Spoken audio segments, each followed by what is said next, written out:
Well, hail and good morning. Happy Sunday morning, everybody.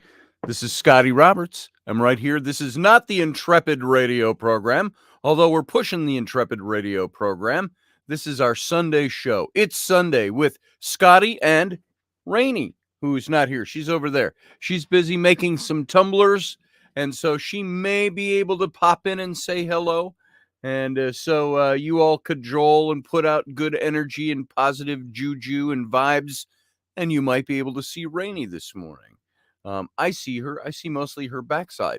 Well, not that backside, although that's fine too. Just the back of her. She's over there working in her studio about 20 feet away from me. So, good morning, everybody. I hope your day is going well so far. Matthew Sainsbury, good to see you. Hey, Kevin Miller, good to see you. Roger Rabbit is here. Good to see you, brother.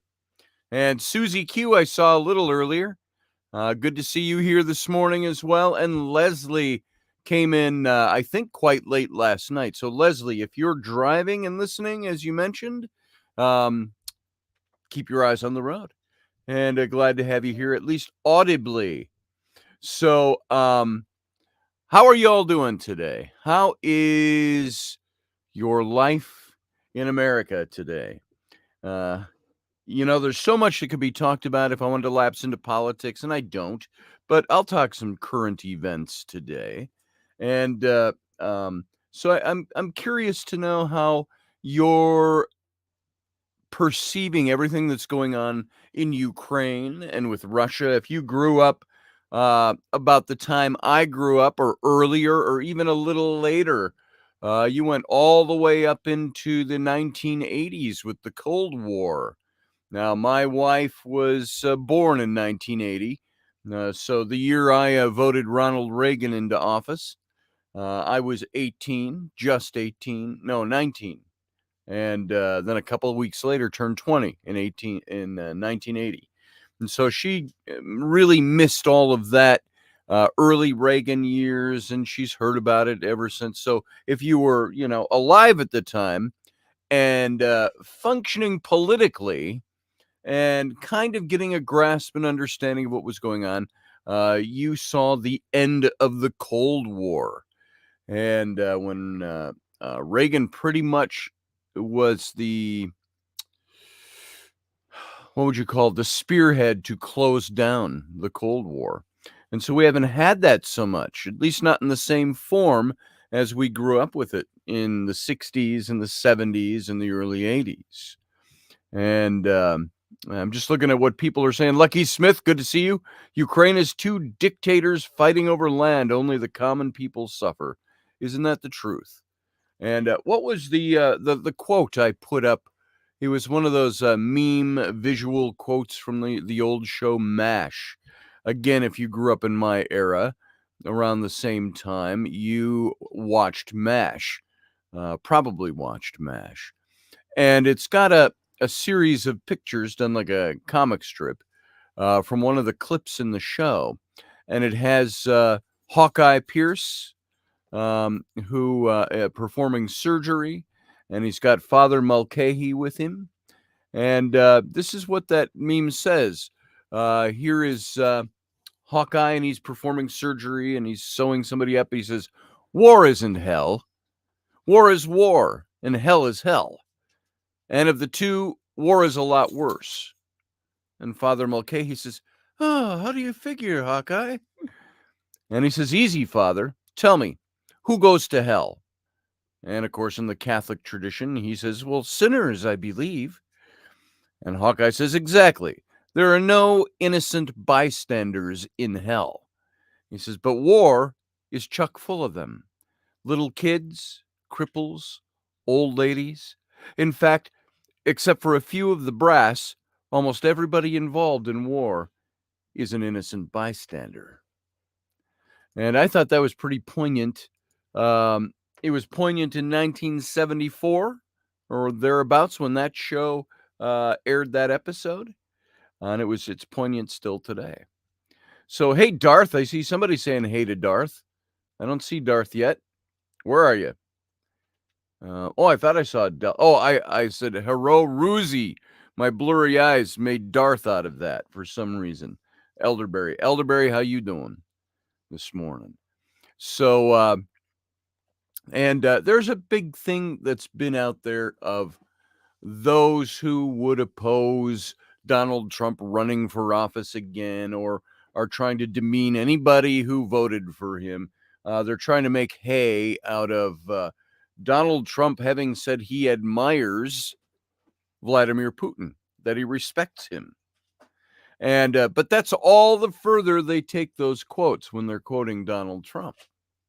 And I saw it especially about a week ago on George Takei, who played Sulu in Star Trek.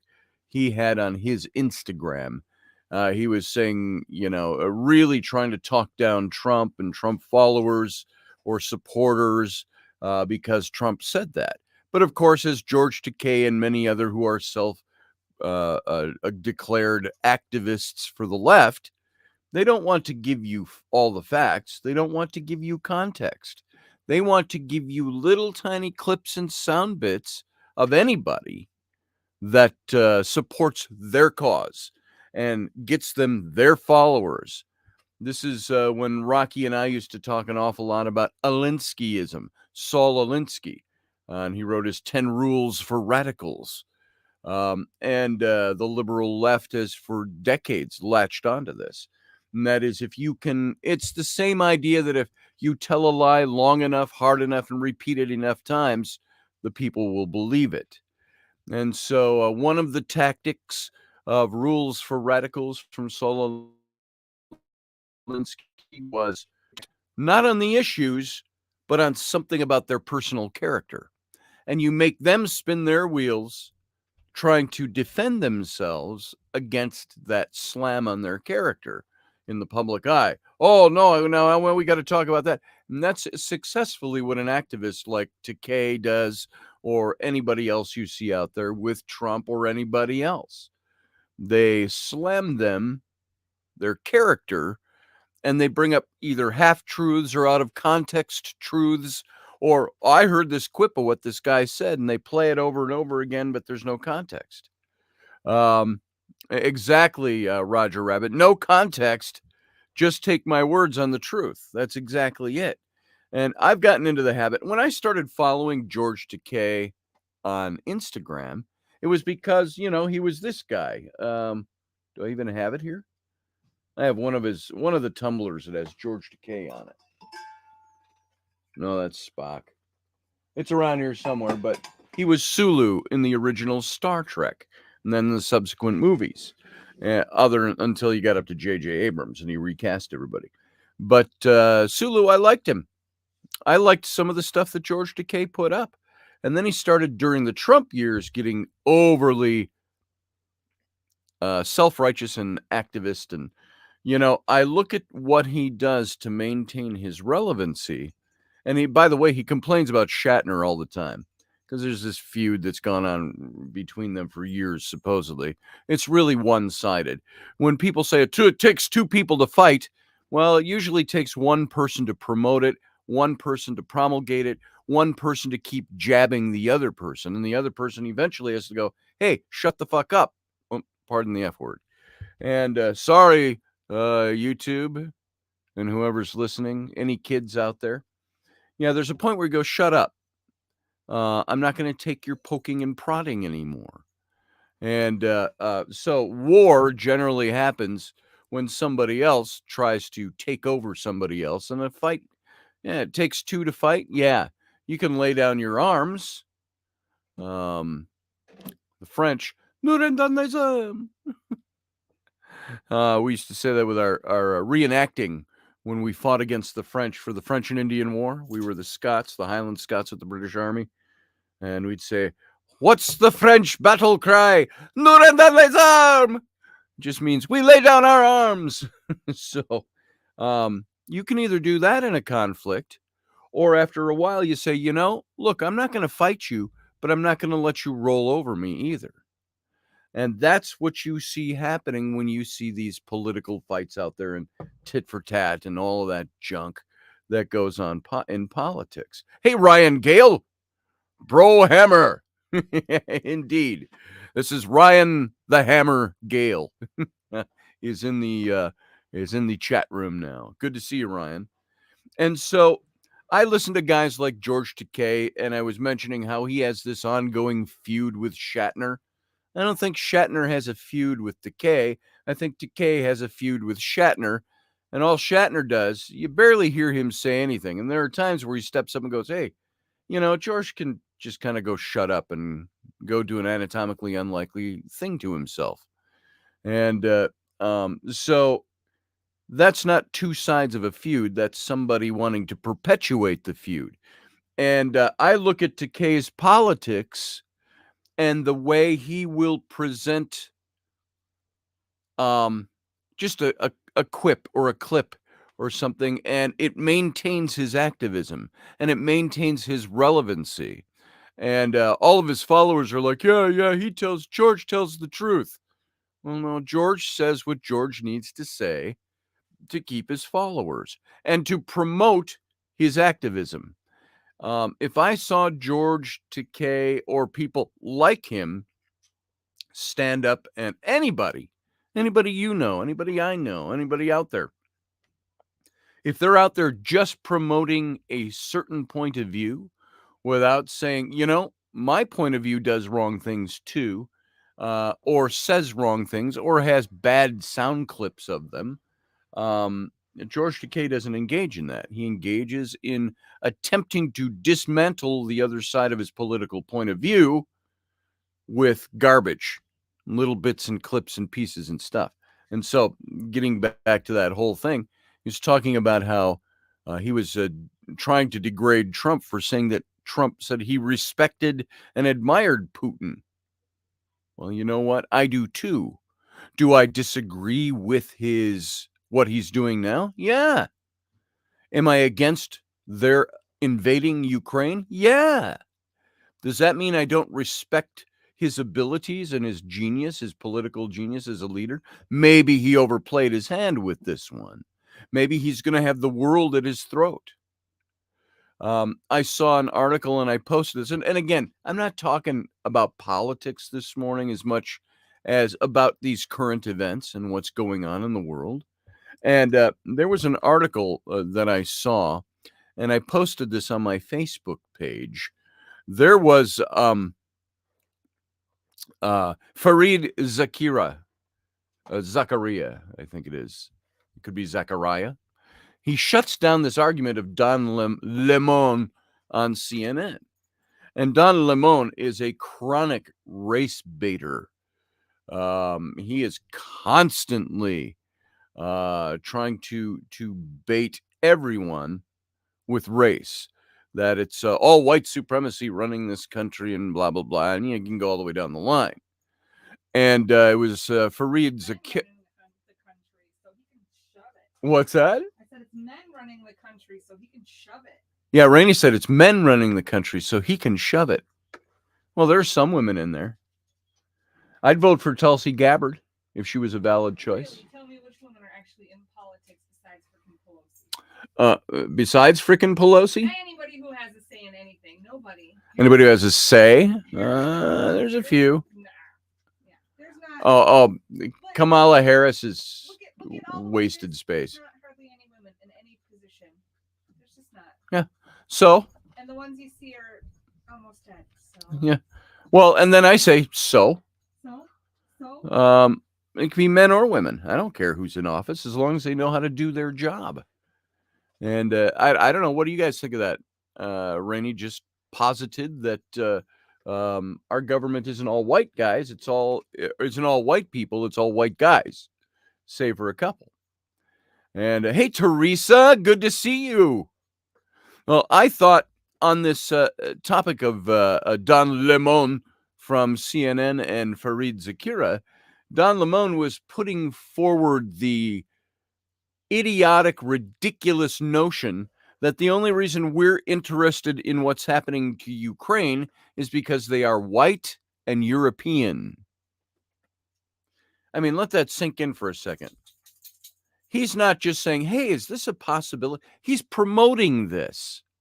Don Lemon is a sheer idiot. He doesn't understand history. He doesn't understand geopolitics. He understands nothing.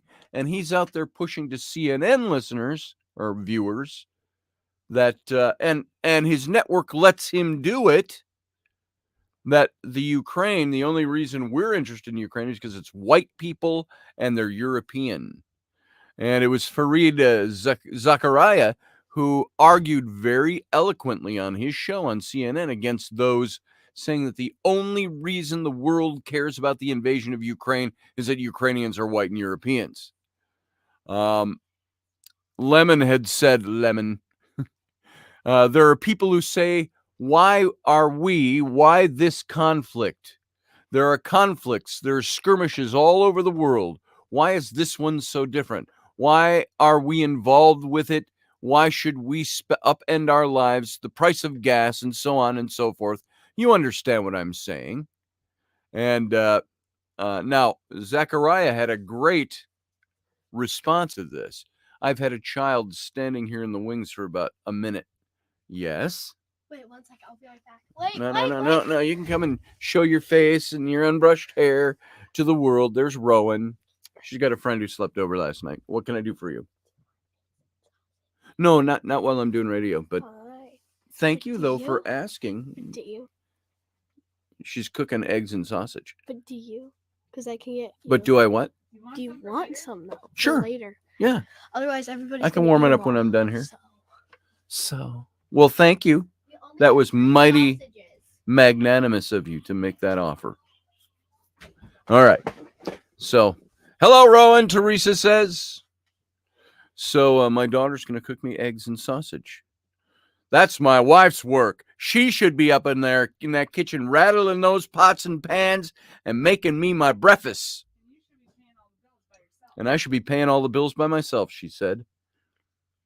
There it is. I'll pay all the bills by myself if you cook me breakfast. She does. She does it almost every day. So nothing's a joke anymore. So, yeah, Raini, and I think I'm big on that. I'm big on promoting that Raini. What a useful engine she is. If you're into Thomas the Tank Engine, you'll know what that reference is. Let's see. Grumpy Stack. How you doing this morning, Doug? Good to see you. Anyway, so Fareed Zachariah. This went on a little bit. And here's Don Lemon on CNN pushing the fact that the only reason the United States is interested in the Ukraine. Thank you. There, that's for later, but look at that. Sausages, scrambled eggs. Very nice. Thank you. Thank you, Ellery. Ellery made the eggs, and Rowan made the sausage. I get all credit on sausage. Do you get all the credit on the sausage? Do you? Yes. Good. It looks good. It smells amazing.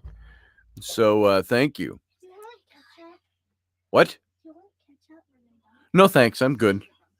Thank you, baby. There, my daughter's taking care of me. So, here, you smell that? Can you just smell that? Scrambled eggs. It's a little bit of burn on them. So I can smell a little char, but it's not bad. And sausages. So there we go. Roger says, go ahead and eat, Scotty. We don't mind a little masticating on air. I masticate. What's that? So that's what the other sites are for. That's what the other what? Other sites. Site. Oh, Rainey said that's what the other websites are for. So,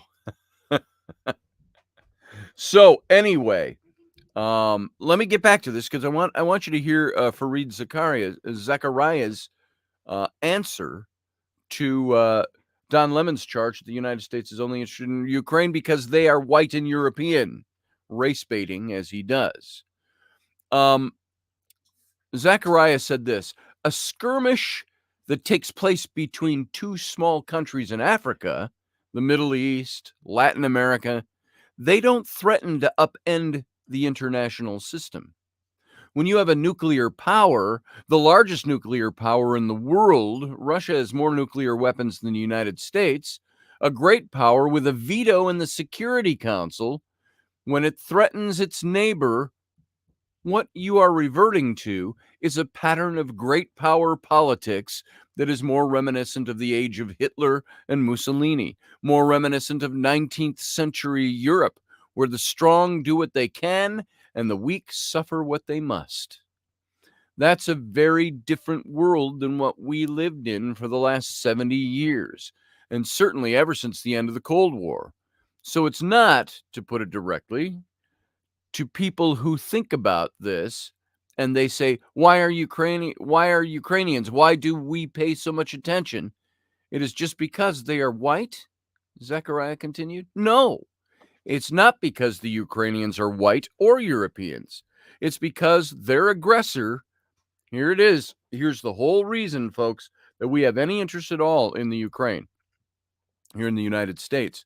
He says, no, it's not because the Ukrainians are white or European. It's because their aggressor, their invader, is a nuclear armed superpower. That's the danger.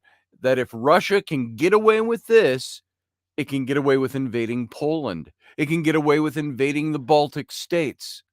China can get away with invading Taiwan. You essentially tear up the rule book on international relations, he concluded.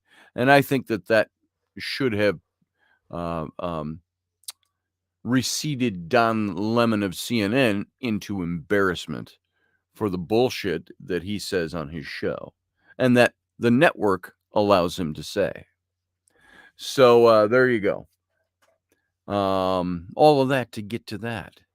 So you can go look that up if you're on my Facebook page. You can go click on the link and read that article yourself. And it's a strong article. Well, as a matter of fact, if you want to just read that article, I'll give you the post right here, right now. Boom. There's my source on that. And so, is that political talk? No.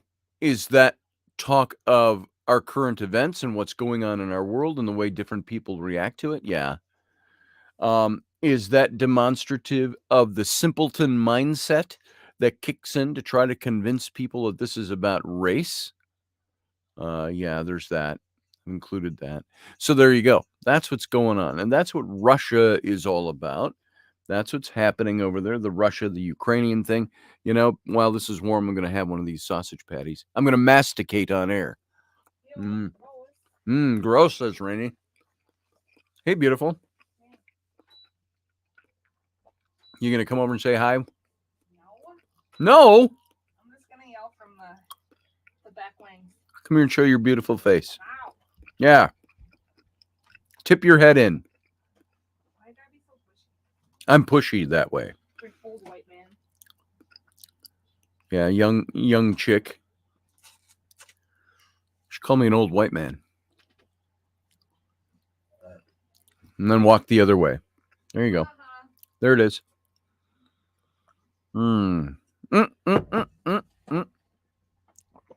There she is. Hi. Hi. Oh, How you doing? I'm going to go back and finish doing what I'm doing, though. I got to get Okay. done with it. There. Lucky me. Ha. You guys have to pay money to get that. I get it for well, no, I don't really get it for free, do I? Oh, well. And I don't know that I'm going to let anybody else pay for it, so whatever. Really? Would you let somebody kiss you for $200? No, because I don't like germs. Would you let somebody give French kiss you for 1,000? Gross. Hell no. Not for 1,000? Uh-uh. I know a lot of people I would let French kiss me for $1,000. Do you know how many germs and diseases people carry? Gross. I don't care. I'll think about those germs while I'm spending my $1,000. How many people have been vaccinated? I'm going to get cross-contaminated by it. Cross-contamination. There it is. Let's see. Oh, you had to take Roger took Kinsey bowling, obviously. She was so proud, rolling the ball down those little ramps. She got a 131 and never needed the bumpers. We might be bowling again today if she wants to go. That's pretty cool. Nice to get her out and doing stuff like that. That's a lot of fun. That's good for for you and your wife as well. So, Carly. I don't know why that didn't. I was going to say Kinsey again. Carly. I know Carly. So, So I'm so glad that you're all coming in. Steph, Cuervo Queen. Good to see you this morning. She says, what did Steph just say? Oh, got to say hi to the beautiful Raini, she said. That's you over there. Hi. Woohoo! Hello? You know why she's not over here? She's still in her bathrobe. So, and she's over there working, making tumblers. You can go see her her site. Go to Squatch Tumblers. I'll put it in here. Squatch Tumblers.com. And you know, there's a lot of people that said, "Wow, are you and Rocky? Are you guys in competition with each other?" Yes, No. Yes, we are. Here, come here. I'm competitive. Yes, we're in competition. There we go. Let's say here's the stuff I'm doing today. We got Dan's towing. How can you print that? It's Ooh. backwards. It prints on regular. We got camping rules. Oh, that's kind of cool. Right? It's all stuck together. Oh, what's that say? It says F. What? Biden, Harris, Schumer. Biden, Harris, Schumer. It's hard to read because. Oh, here, hold it up there. I should be. Nadler. Oh, Nadler's in there. Pelosi and Democrats. Sorry, any Democrats. Sorry, any Democrats out there. We don't hate you. We hate your party. We don't even hate the party. We hate who you voted for. Yeah. Let's see. Incompetent old people are not cool for presidents. That's right. We're only cool in bed.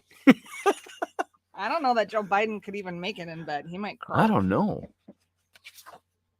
Oh, pretty well. Oh, now that's kind of cool. Look at that one. Right? That's kind of fun. These are all going on tumblers. They're all going on. I got a bunch. They'll be up on the website. I got a bunch wrapped, but I'm not unwrapping them. Come here. What? I get to do that. All right. So she likes the political one. Steph does. Rainy. Yeah. So I have Let's Go Brandon. A cute one. I haven't made it yet. let's see. That's Here's not some of the bad. ones she's done up. Yeah. Life is nothing without love, but nothing is simpler. There you go. That's one she just did. And that one. The kids. And she got are the like, kids are like "Man, all into the Let pugs. me have this one. Let me have this one. I'm like, I can't. Those Can't turn have out it. really nice. Right? And of course, John, Brianna and John Learman, our old neighbors, our good friends, they were over. John was over just the other day. And Brianna and the kids and John were over about a week ago. Well, we did one for John's company, his new trailers that he's building. If you remember, why can't I remember the name of his trailer company? Trails End. Just think Cub Scout popcorn. There it is. We did a tumbler for him. And so Steph is, okay, laying back down to get my raise. Also, I'm listening. Where are you getting enough sunshine right now this time of year to get your raise? Although it was nice here yesterday. He was in the... Maybe that was like a job raise. Like, I gotta lay back down and make more money. You know where, Steph, you know where Rainey went with that? She said, oh, that must be her job. I get to lay back down and get a raise. Sorry, I so objectify my wife, and I love her job around here. And so let's see. Roger Rabbit says, once I find a little cash, I need to get you to make me a disc golf tumbler. What is disc golf? Man, you're old. You don't know what disc golf is? No, what's disc golf? You go out and throw a frisbee at these big metal things that stick. Oh. And you try to. You know what I used to call that? Frisbee golf. Well, that's because you're old. That's because I'm old. Mm-hmm.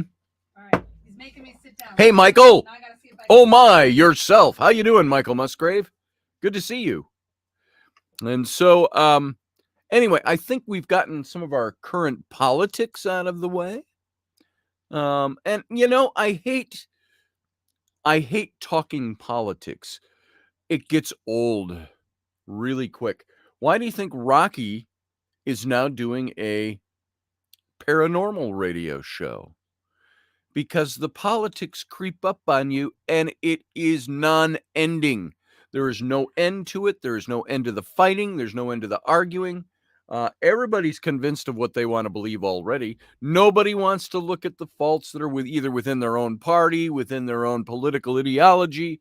They always want to look at the other guy and push what makes their party or their political ideology look better. I'm guilty of the same thing. And after a while, you just get really tired of the fighting. And I'm tired, and I'm way over it. And so I don't like to do so much of it. Here's my beautiful. That's Ellery's note for the tooth fairy last Hey, night. come here. No, I'm. Yeah, come here, No, come here. Quick, no, quick, no. quick, quick. No, give it. Oh, disobedient woman. Let's see. What does this say? That's Ellery's note What for it- the tooth fairy. Oh, there's two. Ellery, a 7-year-old, who's right on that cusp between. Is there a tooth fairy? Is there a Santa? Yes, I choose to believe there is. But she left this note for the tooth fairy. There was no money with it, unless this was her bribe to the tooth fairy. That's what the tooth fairy left. That's what the tooth fairy left her. $2. Dear tooth fairy, can I please have $100? Please. You know why she wants $100? Why she want $100? Because she's saving up for a puppy. Oh, she's saving up for a puppy, which mom and dad will have to take care of and clean up after. So there you go. Can I please have $100? Tooth fairy went, here's $2. Don't spend it all in one place, kid. Glad you're almost out of teeth. So there you go. So that was Ellery's note to the tooth fairy. Tooth fairy Sandman, says Matthew Sainsbury. Let's see. What did Michael Musgrave enjoy? What am I missing here?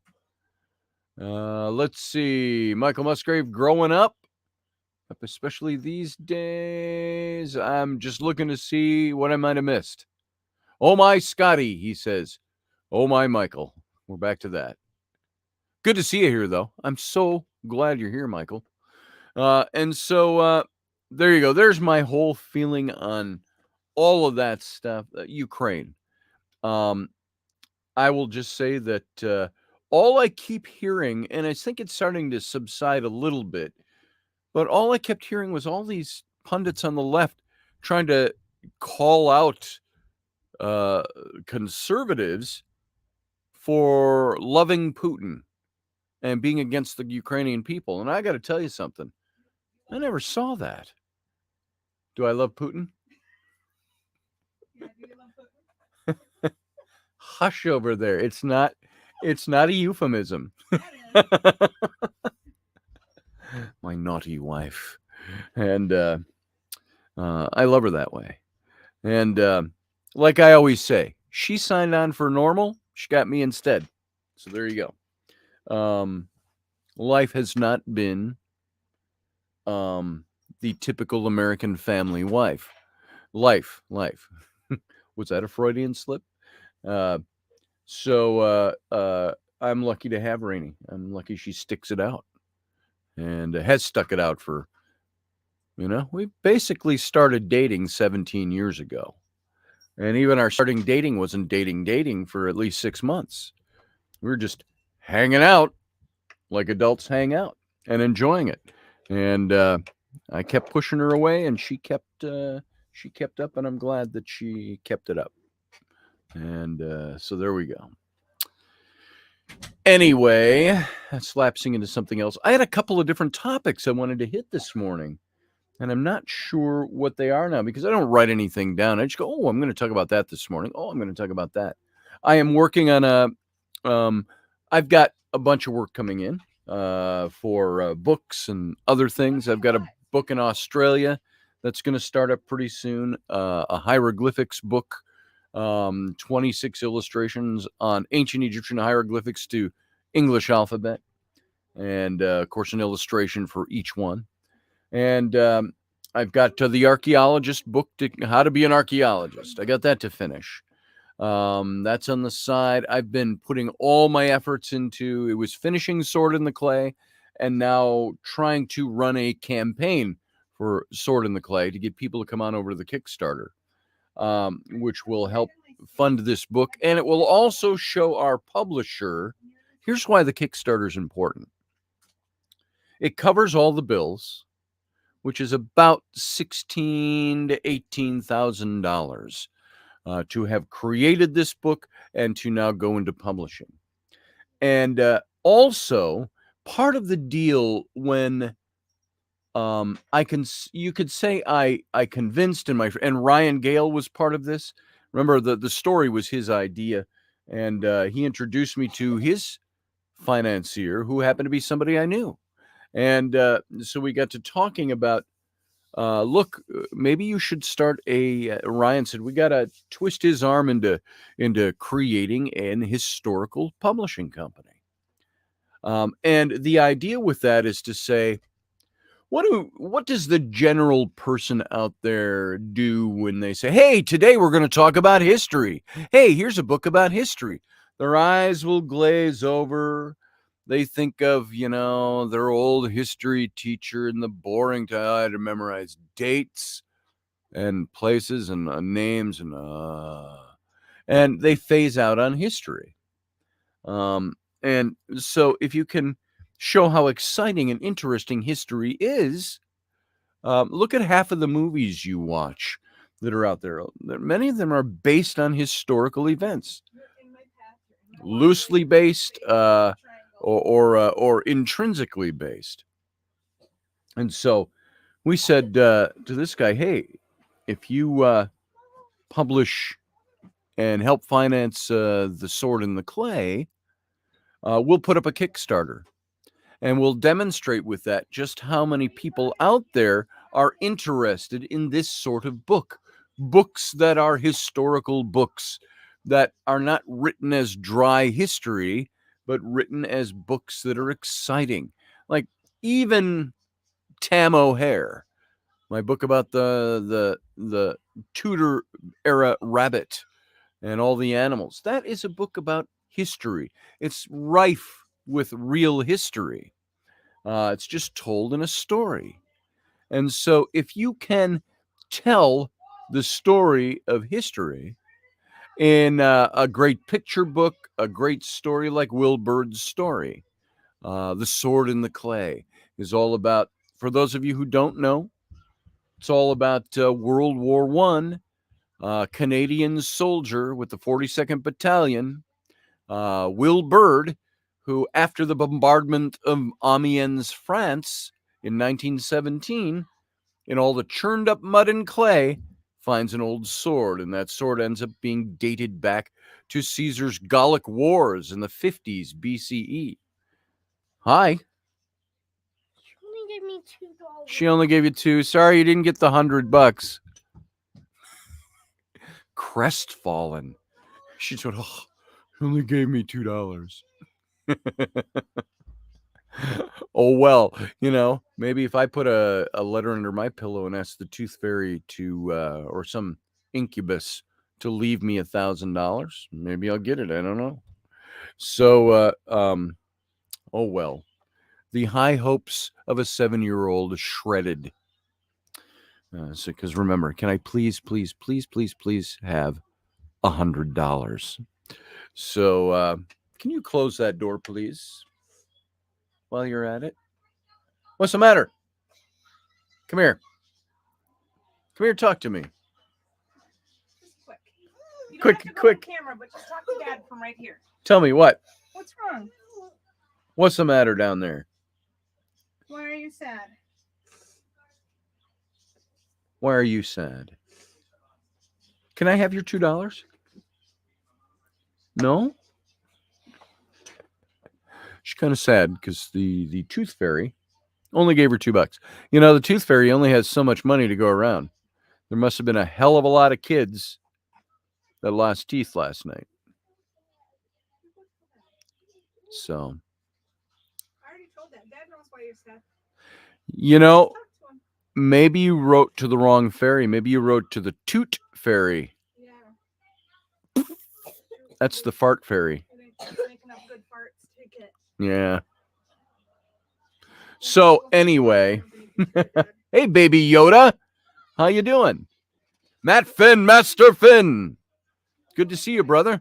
I don't know if you just got here or if you've been here all along. So let's see. The Khazars have been running control out of Ukraine since the fall of the USSR. That's very true.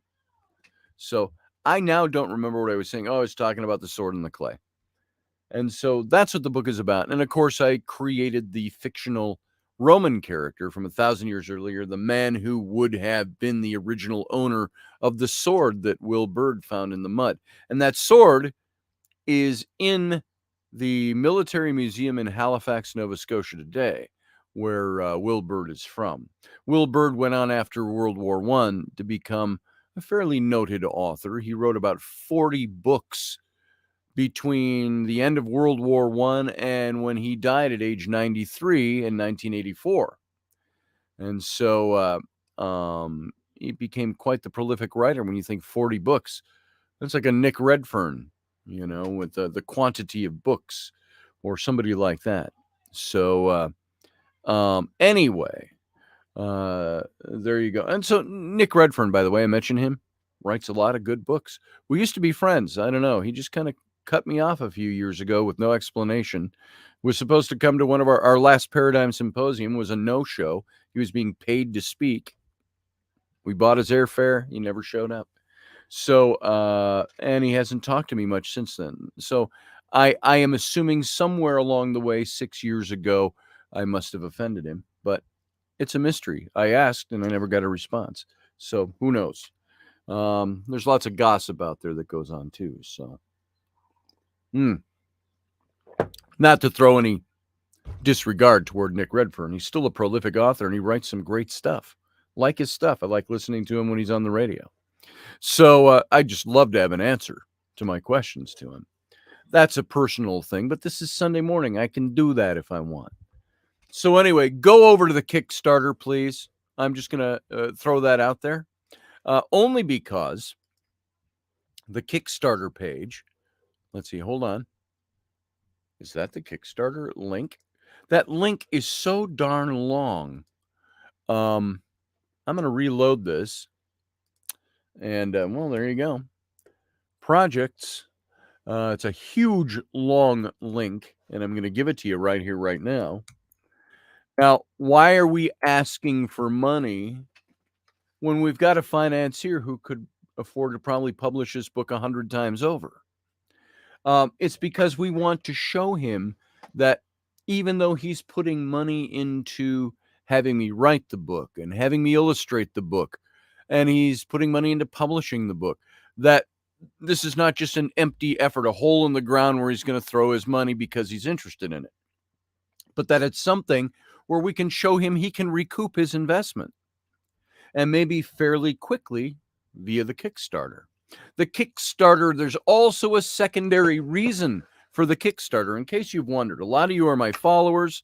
You're my followers on Facebook and all of that, and other social media, and I want to let you know that the Kickstarter is also to demonstrate to him just why we've cajoled him into starting a publishing company for historical books.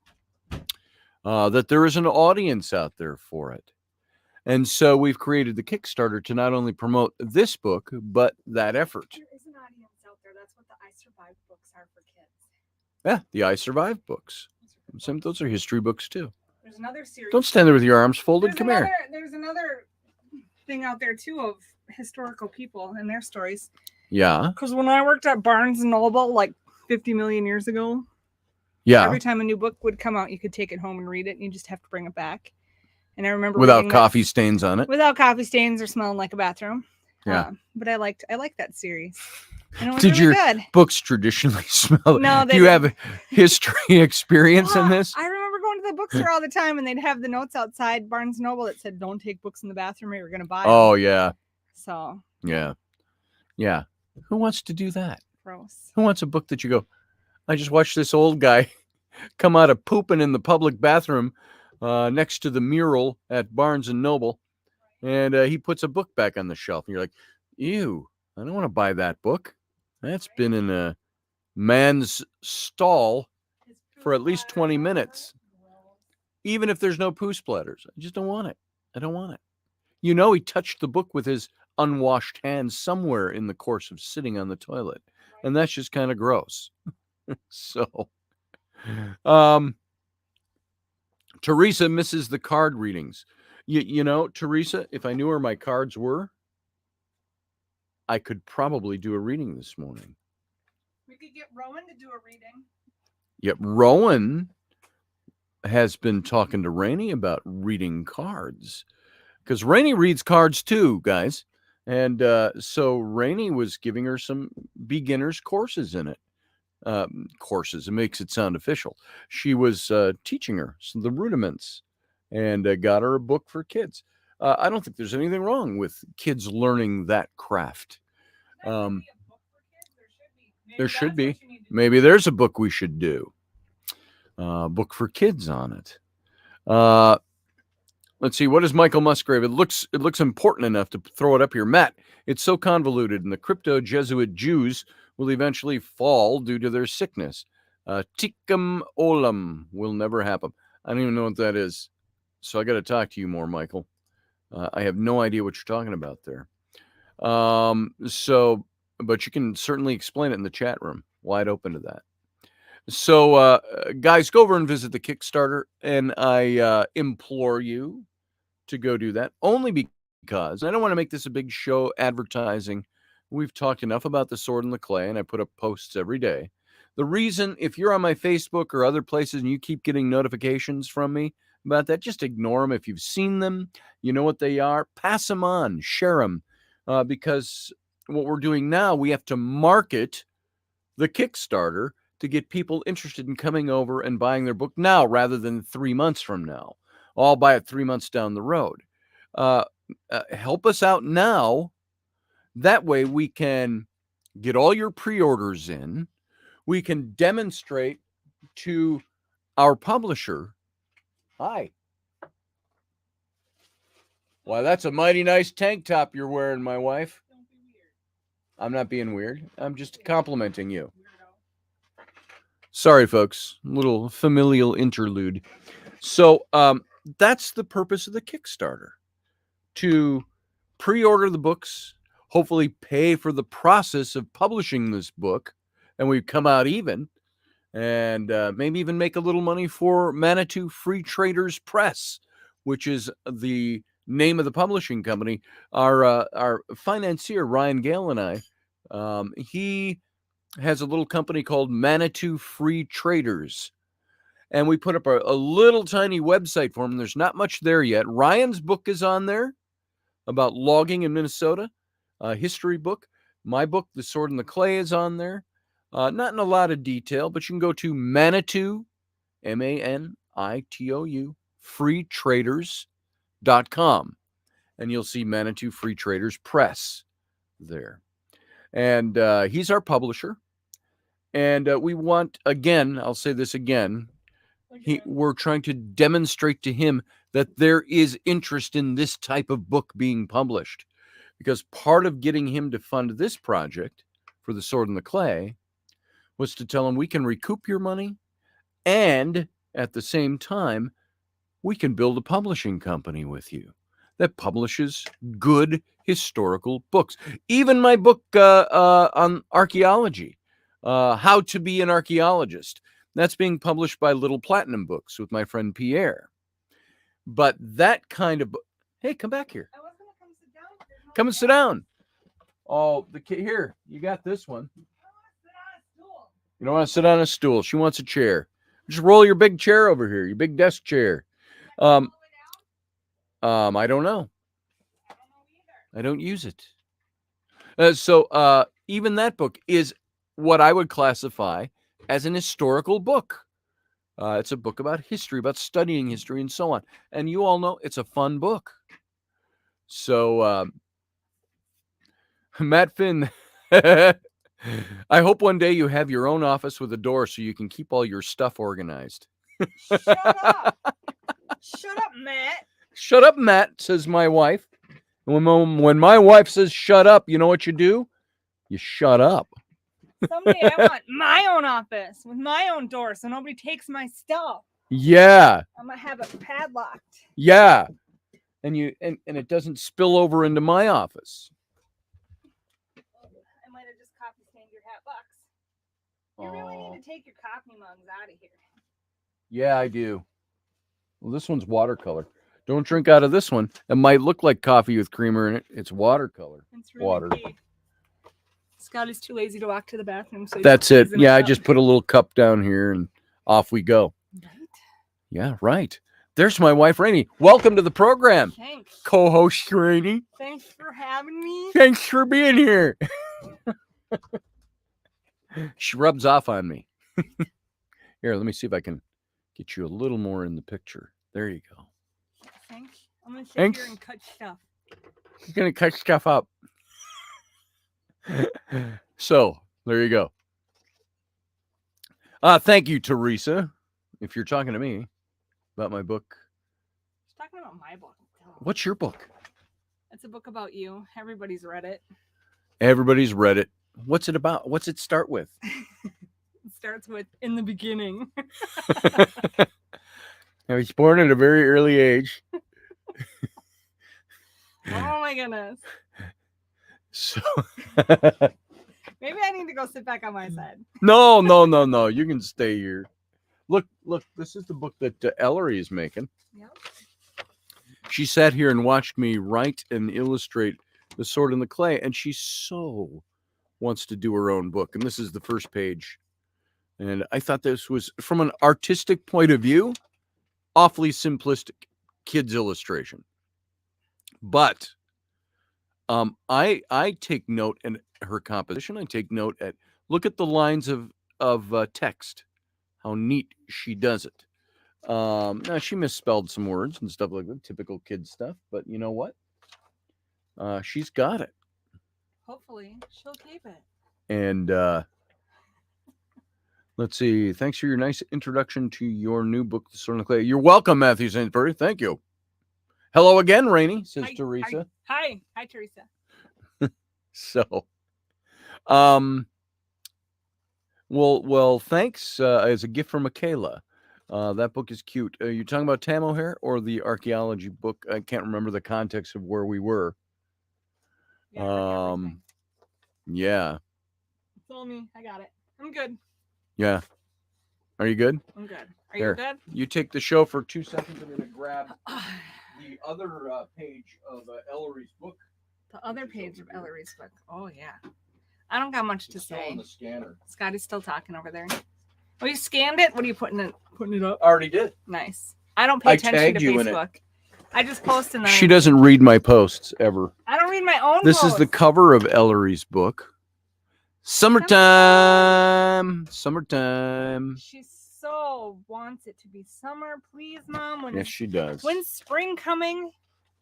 So I'm like, we're just a few days away. that's good stuff. She's going to be publishing her own books not long from now. So Doug Stack says, "Hey, Rainy. Hey, Grumpy. Hi, Rainy. Hi, Rainy. Hi, Rainy. Hi, Rainy." He's vying for Hi. attention. Mom. Oh my God. I Mom, can't wait to see Mama, what your mug is Mom. going to look like. I have ideas. I don't know if you have a logo, but Who, Doug? yeah. Yeah, he's For got a his logo. Grumpy tires. Yeah. Oh, I didn't do his tires logo unless you're using No. I just the guy I logo. want to make like a Grumpy tire tumbler. Grumpy Tire There Tumbler. needs to be like a grumpy old man. I don't know. I don't know what your stuff looks like, but He's the one who did the face with the stocking cap on while it was out in yeah, not blink blink not that one. blink blink. Not that She one. doesn't remember. The Grumpy Tire one. The tires. So I don't know what the delay is on here. If those of you who are congratulating Ellery on her drawings, by the time I'm seeing that was like 3-4 minutes ago. So we've already moved on, but she is good. So Yeah. I also there was one guy on Facebook that is a neighbor of John and Breeze, who saw my posts on Facebook. I've never really talked to him. I saw my posts on Facebook for the Sword and the Clay, and he wanted me to do an illustration for him. Now, you know the Teddy Roosevelt, it's not the critic who counts. It's the man who is actually in the arena, whose face is marred by dust and sweat and blood, who strives valiantly and errs and so on and so forth. And he wanted me to do an illustration to go with that. And I said, well, since I'm in the Roman mode, how about a gladiator? And he was like, yeah, I like that idea. So now this is only partial. I was painting on this yesterday, but this is the illustration I'm doing for him. Sorry, Raini, blocking you out. And so this is the illustration I'm doing for him. And of the gladiator. You back there? Huh? And so who's standing in the arena. And we're going to put the text in here and in here about the man in the arena quote. And so when I finish that, he'll probably be a little more bloodied, a little more dirty. There, you can see his face a little better there. I see you've changed your drawing up from the first one you were doing. What was the first one? Oh, no, maybe not. This is the same drawing. I thought you were doing it on smaller. Mm-mm. Okay. No, it's this size. I don't know. You can see the pencil. I just paint right over the pencil. So, I like to paint my pencil too. with you. Jesus. Ah! I didn't go there. She did. Just saying. So, Michael, if you're still here and haven't read the book, The 13th Tribe, highly recommended. It covers the history of that region and the people who inhabited it. Very good. Heard of that book. Ooh, Hinks Gladiator, says Teresa. There you go. Scott Allen here. Hey, Scott Allen. How you doing? Good to see you. Hello. Hello, says Raini, Hi, who was Tiffany. talking about painting my pencil. Pencils. Paint So, over pencils.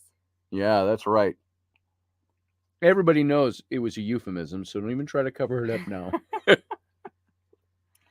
Oh my God. So, like I said, there was a few other topics I wanted to get into. I did want to do some readings today. I was thinking of popping those in, but I'm not sure where my cards are. They would be over here somewhere. Take it away, Raini. Yeah. I don't know what to say. This is why I don't have my own show. You know, while you're at it, I'm just the peanut I'm gallery. going to go to the bathroom. I'm just the peanut gallery in the back. You're the what? Instead, I'm just the peanut gallery in the back. Keep them entertained. Yeah, right. I'm not entertaining. This is why we don't have house guests. I would sit there for an hour and just be like, hi. Yeah, there is a big delay. Let's see. Nice. Pay me one of your French girls, Jack. Let's see. I'm going to read comments because that's what I'm good at. There were different types of gladiators. There were. I only saw the type in the movie. That's that's about how historic I get. Yay. Let's see. Well, I don't know. How's everybody doing today? You've listened to Scotty for the last hour and his rantings about politics. I did get a car, Teresa. I don't like it. I'm going to sell it as soon as I get the title in. The new car? The new car. It only gets 16 miles per gas tank or per gallon. And it costs $60 to fill the tank. Gas has gone up 50 cents in the last 5 days. Yeah. And at the rate gas is going up, I'm not going to be able to even afford to drive to work. Yeah. It's ridiculous. So and she doesn't have to do it every day. You know, she does massages in Stillwater and Afton, which is, you know, anywhere from 15 to 20 minutes from here. But doing that twice a week and you use almost a third of a tank of gas, it's ridiculous. Yeah. So it cost me at least $20 to drive. And so if you're making $100 for a massage and you're putting out 20 just to get there and back. So it starts to become the cost of living is affecting us all. So if you keep hearing from the current administration that we're doing well financially and economically, we aren't. We suck economically right now in this country. So and that's all I'll say about that. Politics. So Right. what kind of car do you want? One with good gas mileage and can hold my See, massage table in the back. With kids. And like I said, we could go up to the car lot, even at the end of our street, Long Street. It's about a half a mile from here. And we can go look at that used car lot, local car lot. Not a big, not one of the big ones. It's just a used car lot. But car lots are overpriced. And they're overpriced. We were looking at, getting something that would be about $20,000 to $26,000. And as a used car, that's a decent used car. Usually, you can tell by price point what you're getting. And but it would cost us $400 a month for the loan. It was only 6% interest. And they said maybe 8, maybe as high as 8, depending on if you use. And our bank is their main funder. So we thought, well, maybe we could look into that. But then it's, then you got to go from paying for liability insurance, which is what we do with the used cars we get, to full coverage because you've got a loan, and suddenly your price for insurance doubles. And triples. I pay like $20 a month for Yeah. insurance. It's going to be $150 a month. So there you go. Or So that more. gets you an idea. That's kinda ridiculous. Honda Odyssey is huge and gets 21 to 26 miles per gallon, says Doug. Yeah. So Roger Rabbit's parents just bought a new GMC truck. Turbo diesel gets 30 to 31 miles per gallon on the highway. And it's a full-size truck. That's pretty good. This vehicle that we have out there is supposed to get 19 city and 26 highway. But it's not. But I'm getting 16. And not to be like, I know I don't math well, but I know how to math that. I don't math well. I know how to math that, and the car does it for me. And the car says I'm getting 16.7 miles per gallon. And when I figure it, it's 16.3. But that's freaking ridiculous. That means every time I drive to my mom's house and back, it's at least $20. Yeah. Every time I drive to work and back, it's at least $20.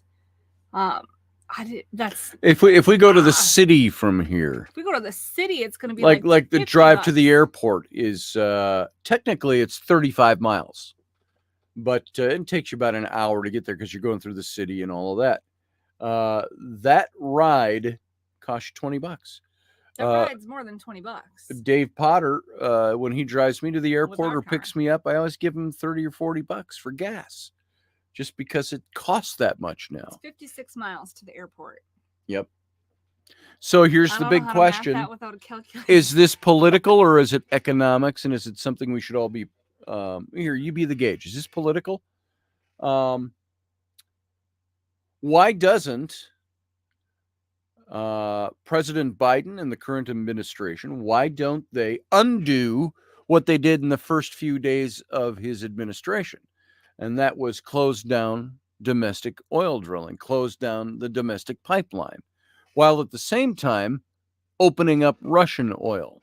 He was appeasing his Green New Deal people by doing that, but in so doing that made us reliant on Russian and Saudi oil.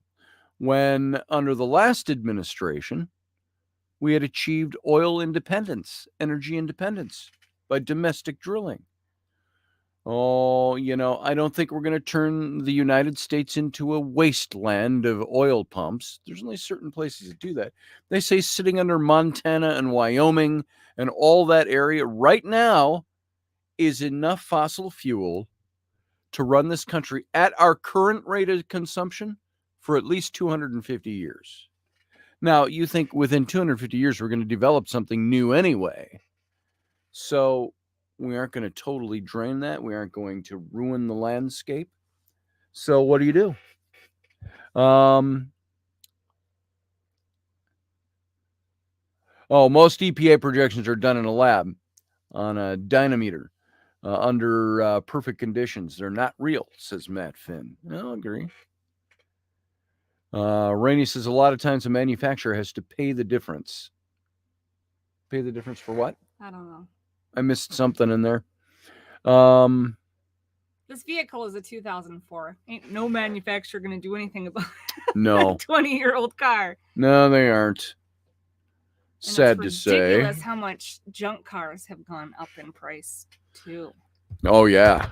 Junkers are... everybody now wants to get $5,000 for their old car sitting in there, where, you know, a couple of years ago it was $800 to $1,500. Now everybody thinks they should be able to get $4,000 to $5,000 for that 2003 whatever sitting in their driveway. So it's become ridiculous. Well, everybody's hurting too financially, and they think if somebody's going to pay for that, well, the market drives that. If somebody's going to pay that cost for a car, that price for a car, well, they're going to charge that much for it. So, well, I'm hoping to recoup a little bit when I sell this car. The last person's owned it for many years. Didn't drive it in the winter. It's pretty and shiny still underneath. yeah. Susie Q says used cars are up 40%. Yeah. Well, that's where my comment came from. So hopefully I'll be able to get a decent price for my car. Roger says it pretty much costs us $20 to $30 in gas to go anywhere but into our small town. Need to go to the doctor or any other shopping or activities, etc. It's a 50-mile drive on the way. Yep. And it costs you money. Now, we're lucky we've got the hospital that's here over in New Richmond. We can go there, but we go to Stillwater. It's 6 in one, half a dozen in the other. We're either way, almost 12 miles in either direction. Still costs a gallon of gas. Still a gallon of gas. To get to either way, and a gallon of gas back at 16 miles. So, gallon. you know, you're looking at what? Almost $8 now to go to the doctor. Right. Just to drive there and back. And not to be like with everybody in our family and how much we're going to the doctor. Doctors and school activities and scouts. Well, school's and just a mile that stuff. way, but yeah, they can walk to school, but we don't let them walk to school in severe weather. When it's really cold, when it's been below zero and all that, we don't make them walk to school in that. I did, but only on rarest occasions because, you know what? I took a bus. And our kids, we're technically, is that a mile to get them to the front door of school? it's a 1.3 to the high school. 1.3 to the high school. And the high school. And it's laid out elementary school, high school, middle school, all on the same school road. So They're all next door to each other on the same road. A mile. So my kids, if they walk to school, they walk a mile. If they walk home, they walk a mile. In the nice weather, they ride their bikes. It's cool. I can't wait for spring. And yeah, once the sidewalks aren't going to be icy, they can start Yep. biking. Yep, they can start biking. I've been dropping the bike off at school for Ellie, and she's been biking home. That's still driving them to school. Yeah, but it's and you know, that was part of our justifying the cost of moving into this place. Yeah. Cost $300 more per month to live here than it did the last place. That one extra bedroom and bath, well, of course, the big studio down here costs us $300 more per month. No. $500 more per month. Yeah. But we went from $1,350 to $1,850 to rent a but townhome. When they sold out, it was going to be $1,700 to rent the other place. So it was when it came down to it, Yep. it was only going to be $150 more than. Yeah. So, and we justified it by saying we don't have to drive. We were living in the next town over and driving the kids, keeping them in this school district. And so that was what? Every day we'd put on 12 miles to school, 12 miles back. And so we did the math and we figured we can almost perfectly justify paying a little bit more because we won't have to drive the kids to school every day. We end up driving them all through the winter. So, and when it rains. So uphill both ways in 6 foot of snow. It can be uphill both ways depending on which way they walk. Yeah, it can be. Now, if they could cut through the woods right over here. They do. They cut through the woods. Yes. So there's paths over there? So the other Rowan's house. I thought they go all the way down to the corner and up and around. The other Rowan's house, once it's not winter, they cut through the backwoods and then through the field and go. Oh, when it's not winter. Yeah, because on one side of the school road, there's farm fields, cornfields, and there's the woods. But we're right on the other side of the woods.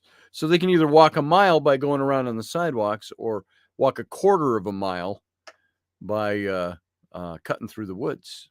Well, that's the mile and 3 is if you go through the woods. Oh, that's if you go through the woods? Yeah. What is it going around? I don't know. I didn't walk that way. Wow. Okay. Did you walk to school through the woods with them once? No, when I did the Cub Scout thing, because we were supposed to do a Oh. 3-mile hike, I had to watch what we were doing, and cutting Okay. through the woods to the high school was 1.3 miles. All so then right. we All only right. had to walk another 0.2 before we had to walk back to get our 3 miles. Got it. Got it. Yeah. So I don't know what that way is. I let my probably the people do same. my walking for me. Right? So, anyway, what do we got? I don't know where my cards are, by the way, folks. That's something else I got up to do, was to look for my cards, and I don't see them anywhere. I don't know where they ended up. I don't know. There's been a lot They're of not in stuff those drawers. going on in this house again. We get a lot of stuff that's missing. Now, it's either little kids or it's something else. We'll be looking for something that's just gone. And then you'll find it in some weird spot. It's like, okay, who had this? Who moved this? Nobody. But that's the typical answer for anything anyway. Let me just stand up. I'm going to see over here if my cards are sitting over here anywhere, and I'm just not seeing them. I've got other decks of cards. But wait. There it is. So I got cards. Boom. Anybody want to do a reading? Yes, Doug. It is the 365G tower outside the window. Yeah, that's it. Oh my God. Okay, so they've been saying Talk about it, Raini. They've been saying that the 5G networks are supposed to be in play now, and I don't have a 5G phone. I use Straight Talk. I can do the cheapie, so sometimes when I don't have the cash to pay right away, they don't shut my phone off, and I pay it however Straight Talk works. It's not the freaking T-Mobile charging you all this and that and the extra Right, for paying right. late fees. But since the 5G has been getting brought up or put up or however it is in this area, my phone has been a total asshole. I mean, a jerk. I mean, sorry. I didn't mean to say asshole. YouTube. Sorry, YouTube. It's been a butthole. But my phone has not been working, and it's like, what the heck? And I don't know, because what was it? Apple used to slow down all their old phones so people would want to get new ones. Yeah. I don't think Straight Talk does that because they don't really care. They're not trying to get people to stay. Yeah. But I know. Yeah, they don't really care. I think your phone's been acting up too. We have the same phone. Same phone system, same phone brand. But it's like, gee. And then for 5 years? It's only been 3. Oh, it's only been 3. 3, 5. Who's if we were counting? going to get any taxes back this year, we could get new phones. But, dumb taxes we won't. Yeah. Do you know what I found out? Now, we usually get a refund on our taxes. I was divorced from my ex-wife in 2001. Do your math. That's 21 years ago. And a few months back, I get a notice from that county saying I still owe them like $4,500 or something for the guardian ad litem, which I didn't even know about. And guardian ad litem is what they point. If you ever have a custody case, it's generally automatic. You get appointed a guardian ad litem for the kids. Now they came back and said, "Oh, you still have this bill for the guardian ad litem from 2001." And I've gotten no notifications, no notice, no nothing, no invoices, no bills, nothing. It's not even in the divorce decree because I looked and checked. So now they're saying I owe money to the state of Wisconsin for a guardian ad litem 21 years ago, and they put a lien on my taxes. They put a lien on my IRS, any possible refund I might get this next year. So we haven't filed taxes yet. We're usually done and over by now. now there's no reason to do it. I'm in no rush to file my taxes. We got till what, May? Did they extend it out till May now? I don't know what they did. Yep. There's a statute of limitations, says Susie Q. There's not for government. Not for government. That's what we learned. I asked. So there you go. And it's our 2012 taxes too, which I Oh, swear yeah. we filed. Well, I know we filed it. But you don't have to keep your stuff for, they say, 7 years. They also came back and said we owe something like $2,500 for our 2012 taxes that we never filed. $2,200? Whatever. 22,000. It's Oh, it's not thousands. yeah, it was. They said that's what I said that's all I earned that year, in the low 20s. Yeah, but they were They were asking taxing to us pay for in what you not normally make. $22,000. Yeah. No, they Yeah, weren't. Yeah. I saw the bills and I already called them and I disputed it with them. It was not $22,000. Okay, whatever. So they were I'm taxing right. us. I said, I remember doing those taxes. All we did, we filed with the IRS that year, but we were so broke, we didn't file the state tax. And so the state came back and said, oh, we filed your taxes for you. I like that. They don't have any of my information, but they said it came back saying we owed something like $2,700 in tax. And I said, we barely made $2,700 that year. How do you figure that? And so I went through it and I talked, well, you'll have to file. You got to find it. I can't. That's the only year of taxes that I don't have paper records on. And they tell you don't And have to I save know I anything filed after them. 7 years. So Yeah. it's like, So after 7 years, I don't have it, but now they've got a tax lien on it. So we've got a lien on our federal income tax of about a total of about $5,000 to $7,000 somewhere in there. And it's like, go screw yourselves. yeah, so we're not getting refunds. I'll get for- an attorney and For a see what we while. can do. So anyway, there's all that stuff. Not that you need to know Stupid all the taxes. inner workings of our finances, Dumb but government. you know what I assumed it was? When we got notified of all this, it's after the state of Wisconsin, they're putting out all this money during COVID. And I think they started opening up the old books and trying to find ways to recoup all the money that they put out. They're reaching. They can. And so even if I legitimately owed $4,500 for the guardian ad litem in my case, can you pursue somebody, put a lien on them for after 21 years? Well, if you're the government, you can. So there's that. So I do have cards, Scott. I do. I'm going to do a 1 card for Doug. I shuffled up for him already, but I've already infused it with bad juju because I'm talking about taxes. Let's shuffle up for Doug, and I'll do a card. Set it down. Set it down. Okay, I'll set it down. If you got bad juju, tap it 3 times. Bad juju gone. Wow, I didn't know that worked, Raini. It does. Wow, I didn't know that. I had no idea. So, all right, Doug, here's your card. You have the Queen of Swords. Now, take a look at that real close. The Queen of Swords. You see on this card, it's a woman. She is. We always looked at this card and had the title for it. I gave this title a long time, years ago, that she is the queen who rules alone. Now, does that mean that the queen represents you? That Doug, you are now a queen? No, that's not what we're saying.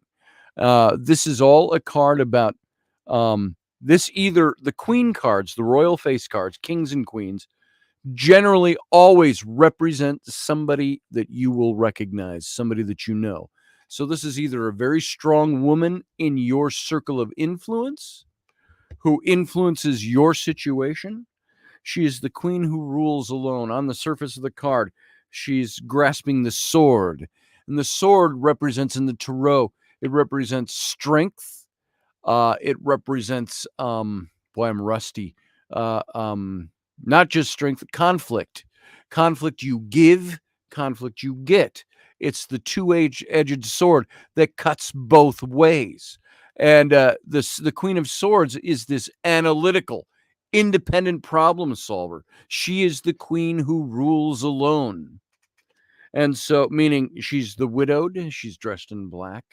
So she's like the queen who, the king died and the queen takes over the rule until the son takes over, however it works, in the ascendancy of things. And so she's stoic. She's astute. She doesn't give anything away as a positive or a negative outcome. She is maybe the only answer to the situation.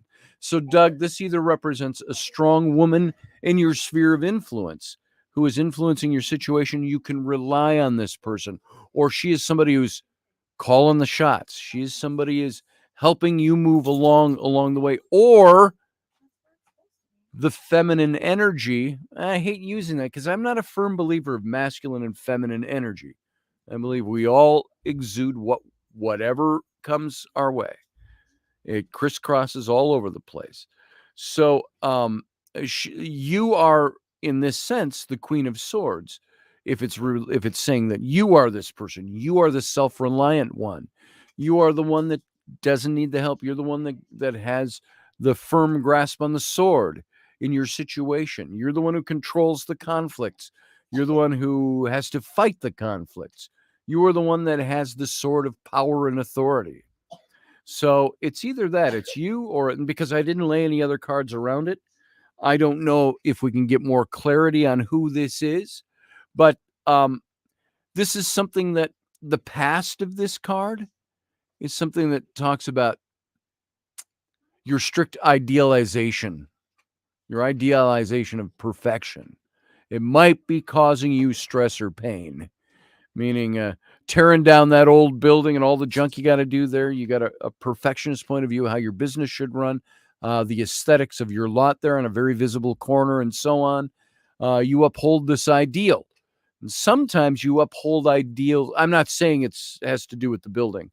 I'm just saying, Doug, sometimes you might be victim to your own setting up an ideal and making it such a high ideal that it's impossible to achieve it. So this card is also telling you expect sharp-witted counts from a woman, from an elder woman that has influence on you. You can maintain all your independence while you accept help from friends. You accept help from people that know you, those people in your circle. So for the future of this card, it's really don't focus so intensely on your goals, as this might be constricting your ability to achieve them. Rely on your strong points, your strong spirit to illuminate the bigger picture. That's kind of what it's saying. So there you go, Doug. You're the Queen of Swords. So there's Doug's card. That's a single card reading, folks. And by the way, if you want a full card reading, just go to my website, scottallenroberts.com. Click on the tarot link. You can get yourself a reading there. And I can do those anytime during the week. We'll schedule something. Doug says, I do have big aspirations. And there's nothing wrong with big aspirations. That's not what this card is about. He's got a big what? Aspirations. And I need to back off for a little while, says Grumpy Stack. Yeah, I hear that. So there you go. All right. I know Scott Allen wanted a card. Let me shuffle the deck for Scott Allen. Let's see. All right, Scott Allen, I'm going to shuffle this deck for you. Let's see what we get. We're just doing single card readings here today, folks. Unless something crazy comes up and we want to pull another card to enlighten us on what's happening. So, and Doug, I didn't even do the metaphysical, I'll let you cut the deck through me right now. But that's what we got. And Scott, if you were here, I'd have you cut this deck. I'll do it for you. And we'll restack it the way it feels right. And let's get to your card. All right. Scott, you have the Hierophant. The Hierophant is one of the major arcana cards. Just like the swords for Doug, swords is that suit of conflict, of strength and power and all of that. The Hierophant is one of the major arcana, which means it's kind of messages from God, messages from spirit, if you will, messages from the universe. And this is all about it's almost like God snapping his fingers in your face and saying, listen to this. This has meaning. This is something you have to listen to. This is something you have to do. So the Hierophant, you see, it's represented here by a cleric or a bishop or a pope or something. They show them, with the mitre hat, which, by the way, historically goes way back, pre-church days, ancient history, and the crook and so on. And so the Hierophant is this card that's all about taking time to look to somebody who can advise you with better advice, somebody who is a specialist in their field. Like the Hierophant represents the religious side, but it can also represent psychological, it can represent medical, it can represent legal. It's all these people who are specialized in their field. This is a card that's saying it's all right to loosen the reins a little bit and get some good advice from somebody in a professional way. That's not saying there's a positive or a negative here. It's saying whatever you're going through, whatever you're planning, whatever you're doing, might be a good time to get some good advice from somebody. And there's also this idea that says there's value in an ambition that you had in your past, but you have to look to a strength that you might have neglected, meaning maybe you didn't get the best advice on something. Look at what's been neglected or overlooked. In your present, this is the opportunity for work or study under a superior is coming your way. Somebody who knows their shit and is willing to impart that to you. And so if others around you are capable of being wrong, so are you. So it's the idea of looking to somebody who's been there before, somebody who's a specialist in their field. Look to the support in your near future of a solid organization or a structured principle to achieve whatever kind of success you're after. Something on a personal level, something on a business level. And by personal, I mean something internal, something on your business level. Your actions should be motivated beyond your selfish reasons, or there's going to be little reward that comes your way for them, is the idea with this. And the Hierophant is a symbol of education, of tradition, of know-how, all of those things. And it says seeking spiritual guidance or advice in your life is not out of the question. This is something you should feel comfortable doing right now. The presence of this card says you can do that now. It's indicative also of conformity, of religious approval. It doesn't have a positive or negative to it. It's just saying these things are out there. And so look for the specialist who can guide you where you need to go. Sometimes you're the Hierophant. The specialist is you. You got to look deeper into the things you know or maybe neglected, as we said a little bit earlier. So there you go, Scott. That's what I got for you. Well, we haven't done readings for a long time. I can't think of any readings I've done in the last year. Maybe I think for Bree, I did one once, maybe, if I remember right. Couple over the phone, but it's been almost a year, I think, since I've done readings. Maybe on this show within the last year. So there you go, Scott. I hope that works for you. Teresa wants a card. Let's do one for Teresa. Here, I'll shuffle up for you, Teresa. Let's see what we get. I like to shuffle. It just reappoints the deck, realigns the deck. Is something magically making cards appear and disappear in place? No. But I do think that something governs the shuffle of the deck. It's not just chance. Let's put it that way. And if you can believe that the universe can be held together when it's not supposed to be able to do that by itself, I'm cutting the deck on your behalf here, Teresa. Then you can also believe that something can align the cards for you and kind of give you what you're looking at, or an answer that you need, or something that is pertinent for your situation. And so Now we got the Seven of Swords. This is for Teresa. See that guy? Seven of the Swords. Seven of Swords. Swords, again, is that suit of conflict. It's a suit of power and authority, but it's also conflict. Conflict you give, conflict you get. And this card is really about pessimism. It's about failure that comes along. It suggests the possibility of theft or of not living up to your full potential, so you're robbing from yourself in a way. And this is due to, usually there's a stealthy element to this. It's due to unknown opponents, those people out in the wings that would talk behind your back or gossip about you to other people. It could also be mental procrastination on your own part. It's kind of a negative card.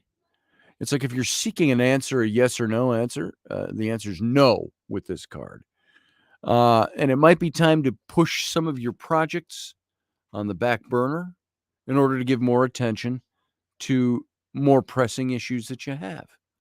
The plans you've made aren't really coming together as nicely as you'd hoped for. Now, it doesn't have to be this big black death thing coming by the negative. It just might mean that things just aren't working the way you want them to work. So it might be time to push the plans to the back burner and focus on something else that might be missing your attention.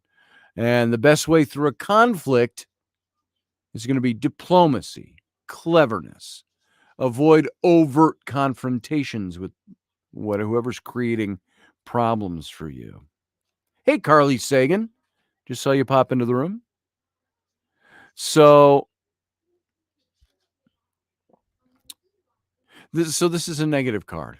Your success in the future is really going to depend on your ability to overcome whatever this opposition is.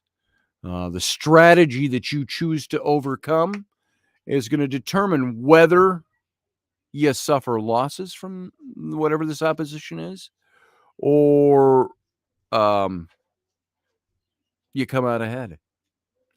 And the opposition will make your actions better informed. Sometimes opposition does nothing for us but help us solidify what our stance is. It doesn't mean you're being opposed because you're wrong. You're being opposed because somebody, like I said earlier, it even can indicate that there's somebody you don't even know about that's doing this. Opposition is there to fuel our fire. It's there not always because we're in the wrong, but because somebody else has their reason for opposing what we're thinking and what we're doing. So there you go, Teresa. That's your card. Watch for the stealthy person who's trying to create conflict for you. Watch for the conflict that's out there. Carly, I don't know who else is out there. I just happened to see yours. Remeldian, I got one for you. Let's go here. Let's do I'll do Remeldian first because he asked first, Carly. Then I'll get to yours. And so let's shuffle up for Remeldian. If there was anybody before him, I didn't see you yet. So sorry if we're budging in line here. Not going to do a lot of these today. We'll do a few. So, all right, Remeldian. How's that book coming along, by the way? So let me cut this deck for you. Boom, boom, boom. All right, let me draw your card. I actually pulled up two cards, and they could both be actually cards that both make some sense for you. One was, the second card that came up was the Three of Coins, which has to do relying on an older, wiser investor in a project that you're working on. Could be investor or somebody that's giving you their advice or something like that. But the card that came up first was the judgment card. That's this one right here. I used to call this the resurrection card. If you see the tomb in the background and the angel with the trump over it, and it shows a nun. It's really speaking to the Christian side of resurrection, the judgment, meaning the judgment's past and resurrection is coming. This is a card that says your past is full of all kinds of good work, but the process of your liberation from those experiences is ongoing. You're beginning a new chapter, is what this card is. What is resurrection? It's new life. So the judgment card saying you've been through the judgment and now you're resurrecting. So it's new life. The present has arrived and the past is relinquishing its hold on you and its hold on your fate and your outcome and things. And this is the best time to change some element of your life, your lifestyle, your goals, whatever. You're in a good position for that right now. That's what this card says. And the fruits of your decisions in the future are coming. You're going to receive, I hate putting it this way, what you deserve. But that can also be a negative. It can be a positive. Change of life doesn't always necessarily mean, oh, I'm moving into something great. It could be something negative. But this is a resurrection card, meaning there's new life. There's something new that's happening. And this change, this transformation is probably already taken place because you're in the process of resurrecting. It could mean the presence of a spiritual or a professional calling of yours, like your book, the channeling you've done for your book, making decisions that are going to lead to your success. The answer to a question you might have about stuff is really a positive one. It's yes. Yeah, this is what's going on right now. And so the path at your feet that's right before you right now, and that direction is that where it's leading you should be crystal clear. You're going to see your ultimate desire through to the end. It's the idea here. So, and of course, this one that came up at the same time with it is just a card that it talks about investment. It talks about presenting your case to somebody older and wiser, getting advice, possibly investment, so on. Because it's coins, 3 of coins. Coins has to do with, of course, your material well-being. So, and I'm not doing 2 cards. That just came up in my my pulling the card up at the same time. It kind of stuck to it, tensile cohesion of some kind. So there you go. Great, Teresa. I'm glad that was affirmation for yours. And Susie Q as well. We'll see if we can get to you. I got Carly right now. Carly is still sitting out there. Let me do yours. And then we'll do Susie Q. There we go. Romeldian says both cards line up with the books. There you go, brother. The cards do not lie. That was my best Ukrainian. By the way, my stepfather, when I was a little kid, my mom's second husband, father to my sister, he was Ukrainian. And so this whole Ukrainian thing going on, my sister's very close to that, a lot of affinity. And I have some affinity with that because of him. Vasil Nikolajenko was his name, Ukrainian. He and his parents, and I think his brother, if I'm not mistaken, they were all in the 50s in concentration camps of Stalin in the old USSR. And so Stalin's Russia. And they escaped that and came to America in the late 50s. And then, of course, he met my mom somewhere in 62 or 63, and they got married. And they were married for only a handful of years. But that's where my sister came from. So I knew Nick until his death about 8 or 9 years ago. So there we go. All right. Let's move on to Carly. Carly, I'm going to cut this deck on your behalf. Let's see what we get for you, huh? All right. 6 of Swords. Do you see this card? It shows a family in a boat. And I don't have my monitor on. Let me look and make sure I'm holding it up so you can see it. The 6 of Swords. Family in a boat on the water. It's a husband, wife, and a child. And they're rowing away from their city of origin. They're moving into, you have no idea. It doesn't show the front end of the boat. This is a card. This one's really simple, Carly. I used to name all these cards in my head. I can't remember exactly what I called this, but it's a card of transition. It's either physical transition or it is spiritual or metaphoric transition, moving from one thing to another. Many times, if the other cards in a spread talk about relocating or moving or changes, this card can stand for relocation, a physical relocation. You're moving up, you're pulling up stakes and moving.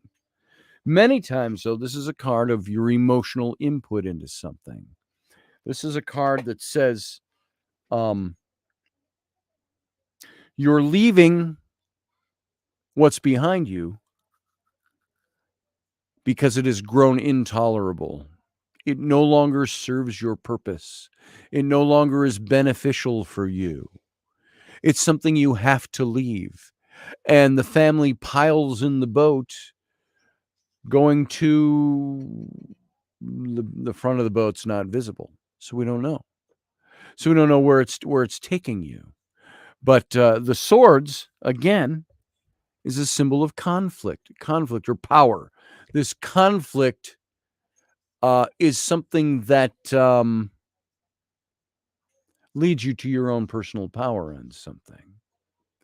And so in this, the Six of Swords, this is you and your family. Well, you've overcome a major hurdle.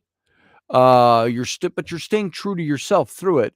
And the understanding and all this objectivity you've gained has developed, and it's leading you to a better future. There's a change in your life in the very present for the better. It's a burden. And Roger, this is going to affect you too because it's affecting Carly. It's a burden or it's a challenge. You're going to have to face this. It's going to yield a new path in the current. You might even see what that new path is already. The challenges in the future that you're going to face are going to be things that you're going to overcome because you've hopped in this boat and you've turned your back on. And if you look at this, you can see in the background, it's barely visible just by looking at it here, but there's a cityscape on the shore, the opposite shore behind them that they're leaving. It's leaving what's been familiar to you and moving into something new. And so the struggles are necessary to have provided you with this growth that you need to find your way to a better future. And so the Six of Swords, it's really symbolic of a journey, an escape into mental, emotional, spiritual clarity. And it's really suggestive of a much better, positive future, or possibly a period of calm. It's calm straight ahead of you that you're just heading out into. Moving forward, you could relinquish your use on logic or natural intellect, but the end result is of a very positive nature. I'm sorry, it could use it could require you to use more logic and natural instinct. So that's your card. The past has grown intolerable. You have to leave it. You have to move into your future. So there it is. Hope that makes sense to you. All right. And we've got Susie Q. Let's do one for Susie Q. Carly says, wow, fascinating. Spot on. Thank you very much, Scotty. I needed this today. There you go. Move away from the things that no longer serve you is the idea. And move into what does. So, and I have a sneaky suspicion because it shows the family in the boat. This has to do with Roger and Kinsey as well. So it's your decisions, but it's your card. So this is about you pursuing what is good for all of you. So there you go. It's an interpretation. Susie Q, if you were here, I'd have you cut the deck. Let's cut this on your behalf. Boom, and boom, and boom, and boom, and boom. Sometimes I just cut and I pick up the card that seems like it's dropping down, and it's the one I really have to pay attention to. All right, this is a card that has to do with your material well-being. It's the Two of coins. Coins is that suit. Sorry, I got to hold that a little higher. Two of coins. I'm not always looking at the monitor, so the two of coins. Look, he's got two coins. Coins stand for material well-being.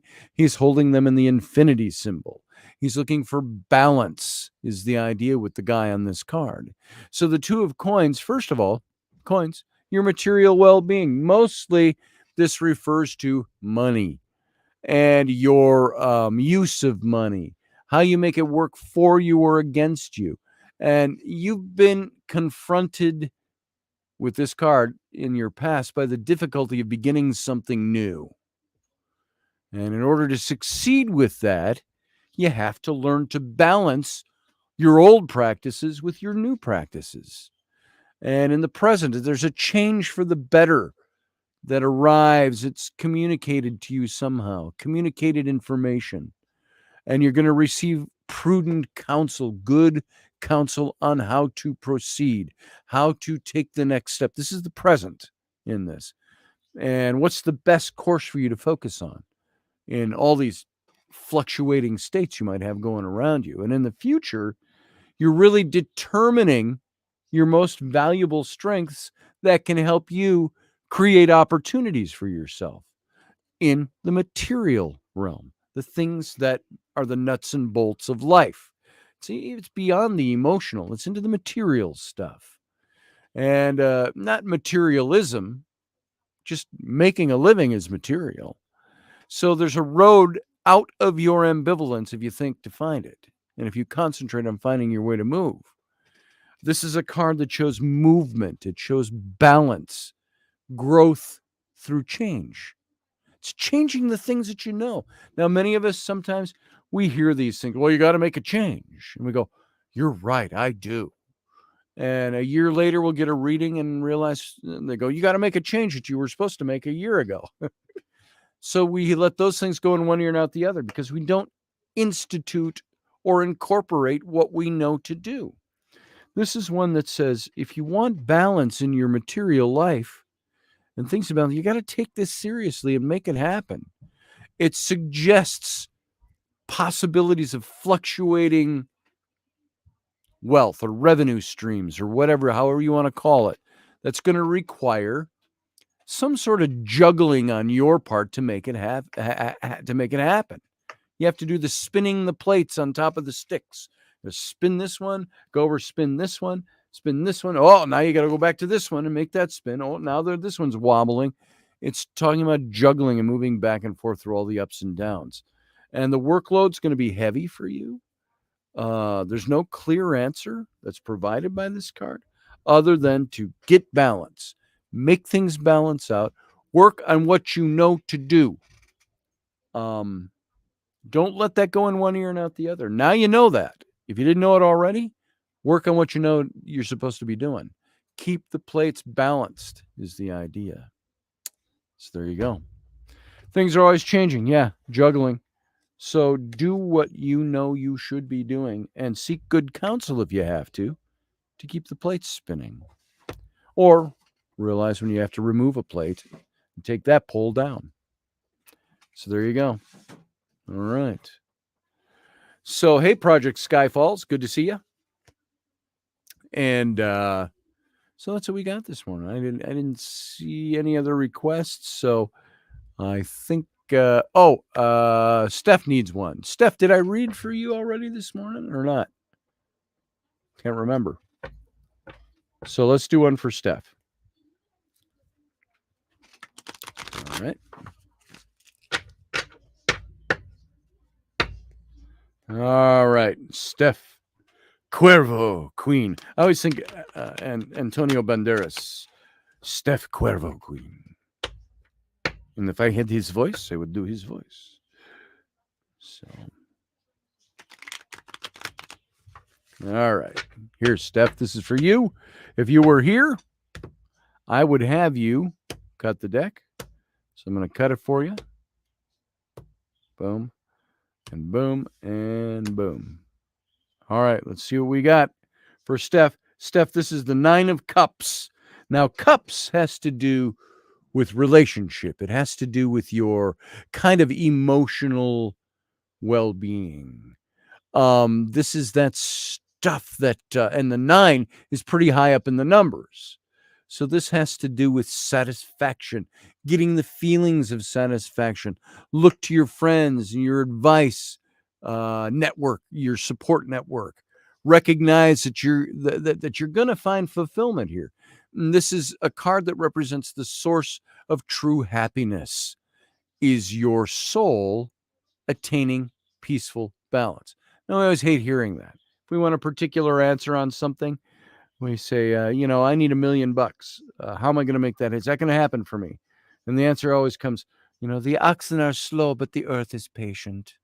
You're like, what the MF does that mean? That's as obscure as AF. And so this is one that says your happiness is coming from really your spiritual balance, your peaceful balance within. The efforts that you've spent are what's going to bring you reward, not something somebody's going to give you or do for you. This is a card that's encouraging you to stay strong, keep working, because you got that rainbow of golden goblets above your head that says you're reaching the pinnacle of this. Your emotional, material well-being are at hand. Look to your friends. Look to those that are close to you for your good advice and support.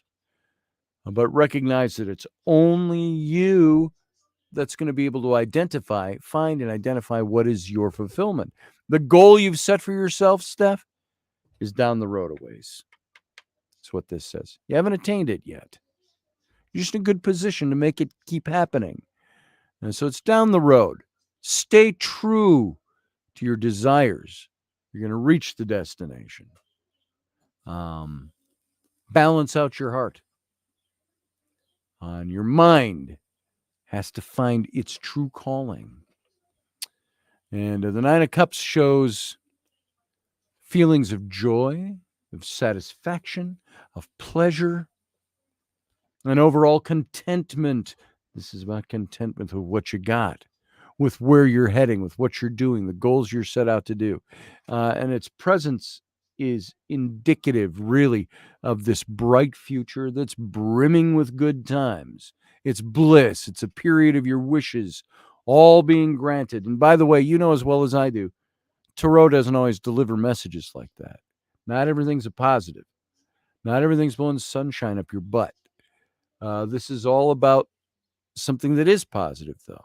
It's a period of things coming into fulfillment, but you're not there yet. It's a ways out, but you're set for it with this. So the idea is you keep your balance. You keep your mind focused on where you need to be, what you need to do. And that whole thing about true happiness is really finding peaceful balance, what you're doing. So that's more esoteric than it is, what's going to happen? I don't know. Doesn't tell me. What? Esoteric, says Raini. Hey. Would you bring me a one of those zeros, please? If you might, if you will. I just like watching you bend over in front of the fridge. This one? Yeah. Oh, don't. Oh, she shook it. All right. We'll have to wait a minute. Hey, will you come and open this for me? Tap it 3 times. Yeah. Serious. Not upside down, dummy. Right side. Well, show me. This. Teach me. Ta-da. Oh, look at that. Thank you. So there. I know I have a soda. Oh, it's fizzing. Not much, though.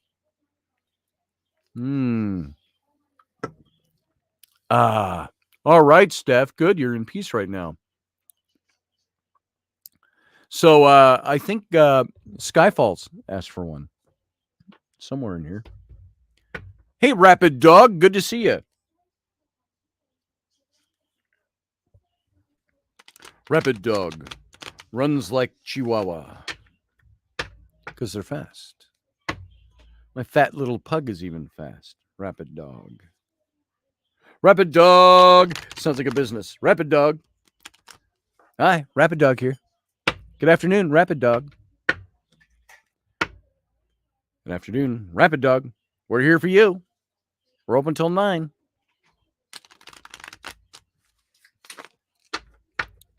All right.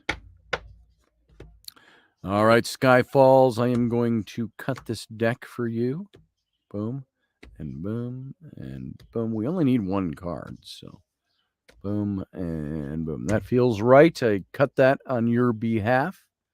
And you have the Knight of Cups.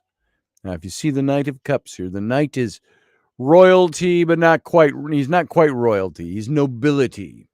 And the Knight of Cups, the Knights are always these. There's two things that the Knights really do in the deck. There's 4 Knights, and they really stand for deliverers of messages. They're the king's errants. They do the bidding of the king, and they go out and they do all the tasks. And they're the ones that seek the Grail. They're the ones that fight off the dragons, and so on and so on and so on. And so the Knight of Cups is also, knights are also indicative of movement. In one of the decks I had, it showed, and even in the old Rider-Waite, it doesn't on this deck. This is my favorite deck, but it doesn't show them on a horse. It shows all the knights are generally on a horseback. And the horse is what is indicative with all the knights is also movement, transition, change. And so the Knight of Cups is the idea of, again, your emotional makeup, your romances, your relationships, things like that. It's where your heart is poured into the cup, the chalice, and your strengths have been your intellectual capacity. And they're the self-determined power that you have a grasp on. And there is kind of a new direction that might catch you a bit off guard. It might do an end run around your intellectual capacity, your self-determination. And it's new directions, it's new ideas, it's ideas of others. Now, it's natural to your unique perspective to take on these things, but they might catch you off guard right now. And, actually, a little more in your past. Your current is it's an important offer. An invitation is suddenly going to come your way unexpectedly. Now, this isn't in the realm of coins, so it's not necessarily financial or material, like a new job or something like that, although your emotions can be wrapped up in that. But it's manifesting on the emotional plane for you.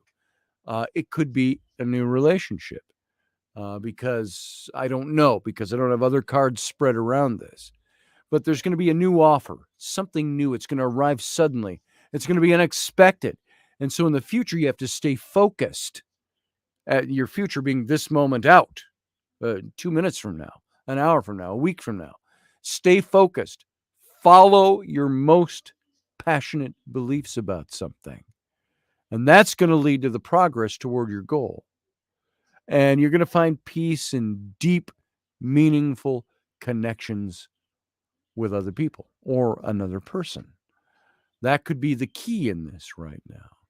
And so the Knight of Cups is romantic, compassionate. He's a dreamer. And along with new opportunities or some sort of positive invitation for you. He represents self-acceptance. It's an arrival to finding the proper path for your life. And it's a very positive outcome, this card. So this is one of saying you're going through transition. Could be something physical happened to you, but it's more related to your emotional makeup, your romantic side. It's the romance of the thing. And that it's very real because we thrive. We live off of our emotions, not just logic. So Project Skyfall says, I'm single. Stay focused. So there you go. I don't know what you want, but this is something that says maybe there's something that's going to come unexpectedly that offers you a change in that. Might be something that says you're great where you are emotionally. So there you go. Need to work on self-love. There's that as well. Whatever it is, this is a card that's transition. Don't pass it by. If you notice the transition is happening, you accept it and you move with it. And the outcome is very positive for you, is the idea. You're moving with it. So there you go. All right.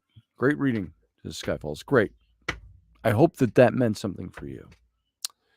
I saw one other one. I'll do this last one. Was it Doug? No, I already read for Doug. Way at the beginning. What's going to happen to me, Scott Allen Roberto's? Doug, what was yours? Again, you had the very first one, I think. I can't think of what it was off the top of my head. So there you go. Hey, Durwood. And there we are.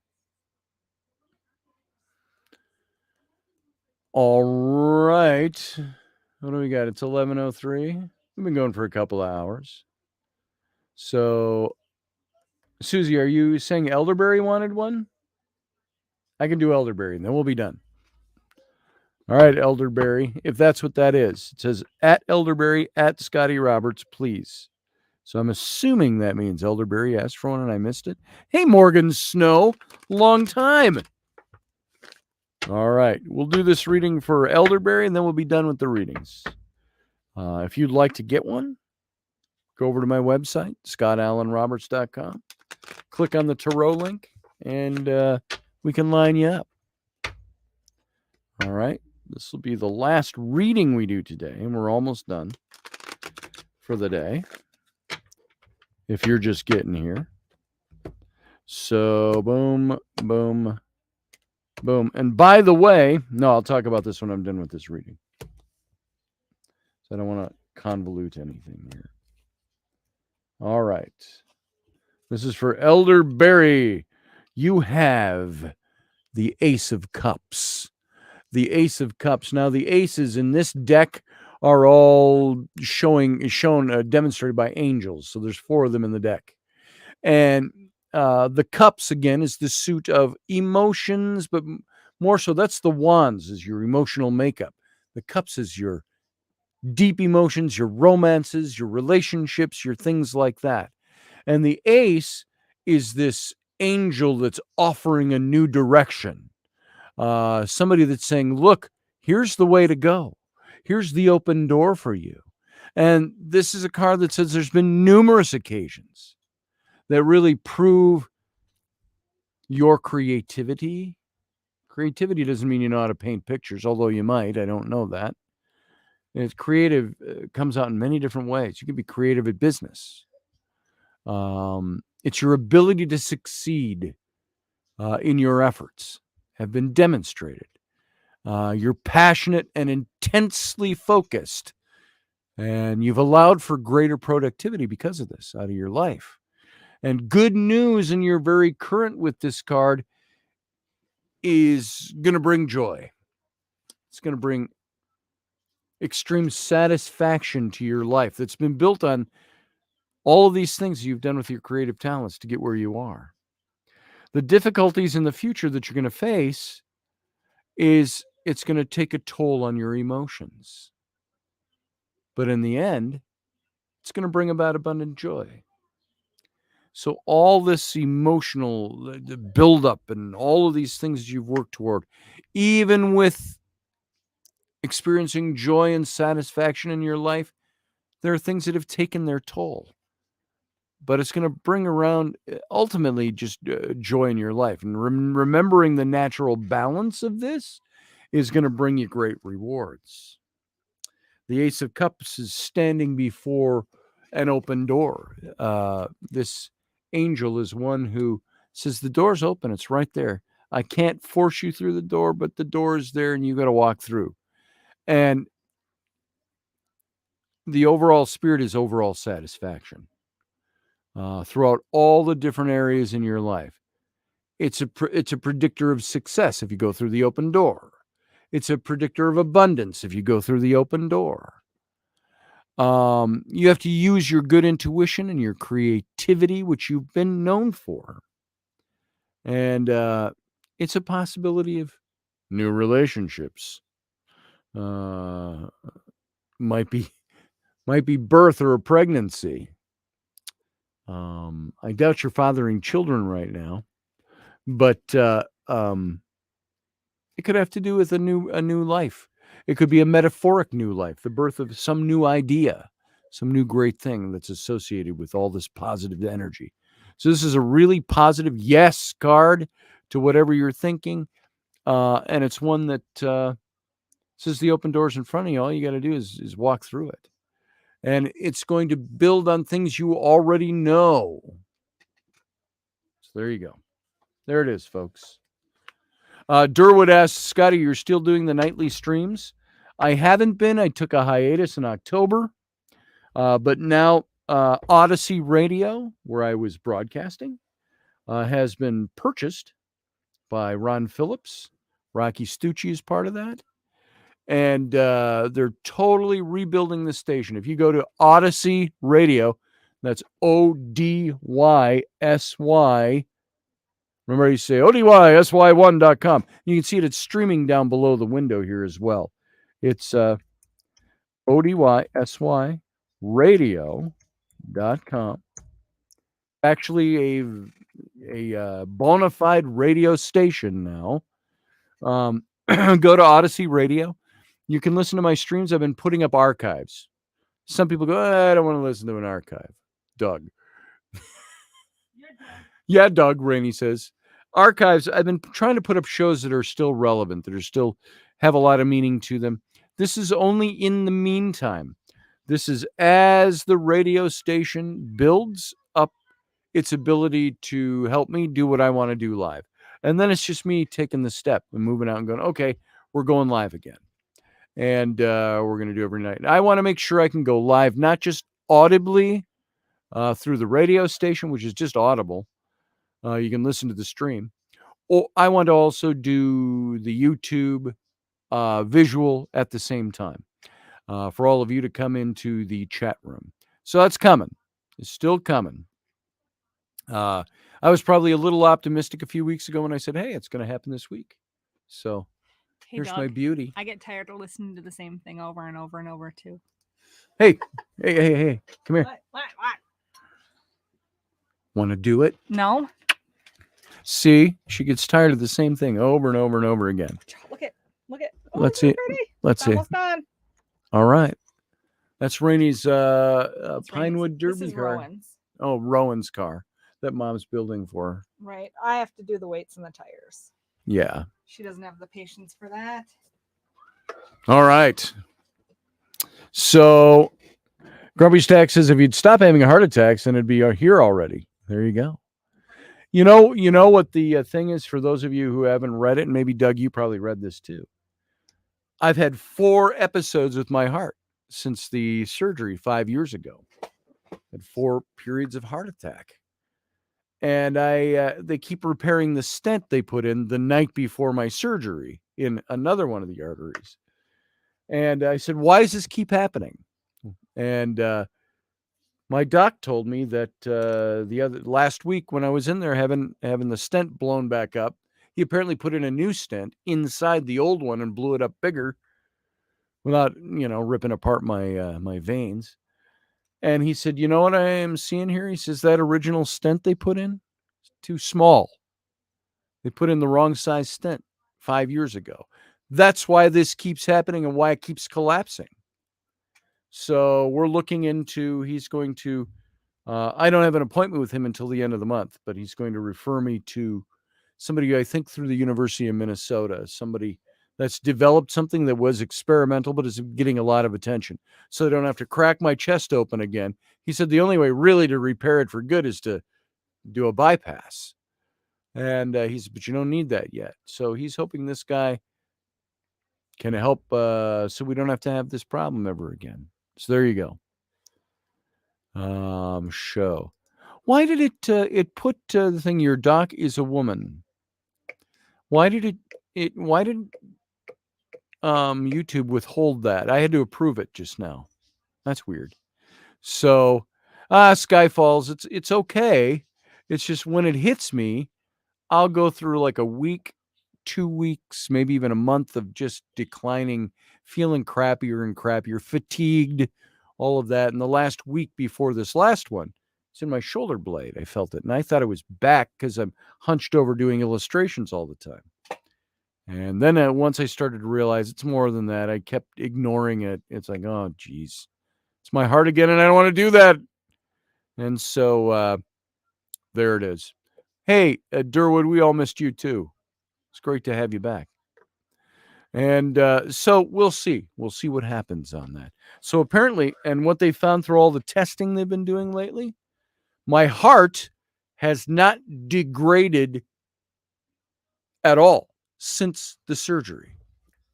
It hasn't deteriorated. It hasn't degraded. It's not getting worse. They said I'm at the same place I was post-surgery 5 years ago, but I keep having heart attacks and stuff. Why is that? He said, your stent is too small. They put in the wrong size stent. So how is that? So we'll see what happens. All right, guys. Let me encourage you one more time. Please go over to our Kickstarter. And this is the link, the big long link. The Kickstarter for The Sword in the Clay. If any of you don't know what that's about, it's on my Facebook. You click on that link, you'll learn all about it. Clicking on the link doesn't cost you anything. You can go over and look the whole book over. There's a couple of videos on there. I did some readings. We got one of them up there. There's also me describing the book. The book is on there. The artwork is on there. What the story's about is on there. And so the Kickstarter is there. I would love to have you take avail and pre-order your book on the Kickstarter. Yeah, we've got 3.5 weeks left. It's only been up for a few days, that Kickstarter, but we got a $20,000 goal. And the reason we're set at that goal costs about $16,000 to $18,000 to produce this book from zero to all paid for. That's artwork, that's writing time, that's what I've been paid by the publisher. For him to recoup that, it's the cost of publication. And getting this book into your hands, it's going to be a gorgeous book when it's all finished. It's a hardcover, square bound. It's only about 8,000 words, which your typical book, like my book, The Reptilians, was a 42,000 word book. The Exodus Reality was an 80,000 word book. So it's really 1/10 the length of the Exodus Reality. So it's 8,000 words. It's about 80 to 83 pages. This book in a larger format. It's 11 inches tall, 8 1/4 wide, square bound, hardcover, full color with all the illustrations. And I think you'll enjoy it. So you can go over and see what the story is. So don't repeat it again here. And just go take a look at that Kickstarter link. Once again, this is it. Because I would love to have you purchase a book. Part of this Kickstarter is to also show our publisher that there is interest in this kind of book being continually produced, written, produced, illustrated, all of those things. And so I would appreciate it if you go place your order. And the sooner you place your order, the more that shows other people who go there that there are people buying this book. So some people are like, oh, hold off for 3 weeks. Well, if you can do it now. That helps us. That helps our standing on Kickstarter. That helps people seeing it. And it's all for a good cause. It's not just funding the book. It's funding the effort. Showing that the effort is worthwhile and that people want it. And I know, like everything else on social media, there's a hell of a lot of lip service out there. Oh, I can't wait to get your book. Oh, I can't wait to subscribe to your magazine. Oh, I'd like to subscribe to that. It's only $2 a month. And they never do it because there's a hell of a lot of lip service that takes place on social media. Why? Because there's a million different things we can put our bucks into. So I know that there's a lot of you that appreciate the things I write, like my artwork. Go over and show that by pre-ordering your book. There's also different levels of rewards. You can pre-order a book and have it signed. Now, having it signed costs a little more money. There's more postage involved, back and forth. So instead of it shipping out from its source, it ships to me and then we ship it out. So there's a little more cost to it. We have like a bookmark. People are like, bookmark. You go to the bookstore to get a really nice bookmark. They're $6 to $9. So we've created a level that reflects that, and it's an oversized bookmark. It's like 3.5 by 8.5 inches, something like that. 2 sides, artwork from the book, and so on. We've got tumblers like these, that Raini's making. These tumblers. Now you won't get a Spock tumbler with it, but you'll get a tumbler like this with the Roman character Marius Abruzzo on it. There's levels where you can show that you are supporting the greater effort. It's not just $30 for a book, which is, by the way, what these books cost. They're $26 to $29 retail for this kind of book. We're asking $30. If there's an extra buck in there, it goes to the company, and you have to pay for your postage as well. That's built into it, and or it'll be there. It'll come up and say, "Here's what your postage is," and they don't charge you unless the project is fully funded. So you can go make your pledge today. Nothing comes out of your card unless the project reaches its goal. If it doesn't reach its goal, we get nothing, and nothing gets charged to you. So go make your pledge today, and it won't come out of your card for at least almost a month before they would be taking any money out if we reach our goal, which I would really like to do. And go share the Kickstarter too, like Doug just said. Support it, buying it in the next week. Doug, it doesn't come out of your card until the project's done. So you could go make your pledge today, and it doesn't come out of the card until and if we are fully funded and we reach our goal. So that's an important point for all of you to think. Yeah, you'll have to see what Barbados does, Matthew Sainsbury. And so I encourage you, I would appreciate it if you go show your support for my work, if you like it, and show your support of our friend in this publishing company that both Ryan Gale and I are part of now, building this company up, because we kind of twisted his arm to do the publishing company. Now we got to show him it'll work. And so go in there and support the publishing company as well. So there you go. That's all I got to say on that. And you can see more about the book and listen to some of the readings and so on. So, folks, thanks again for being here. I've missed you all. We're going to get back into the live broadcast Monday through Friday, coming up pretty soon. Probably not this week, but by the next week, I would think. They will be all set to roll. And you all have a good Sunday. And you all go out today, enjoy yourselves, make the best of your weekend.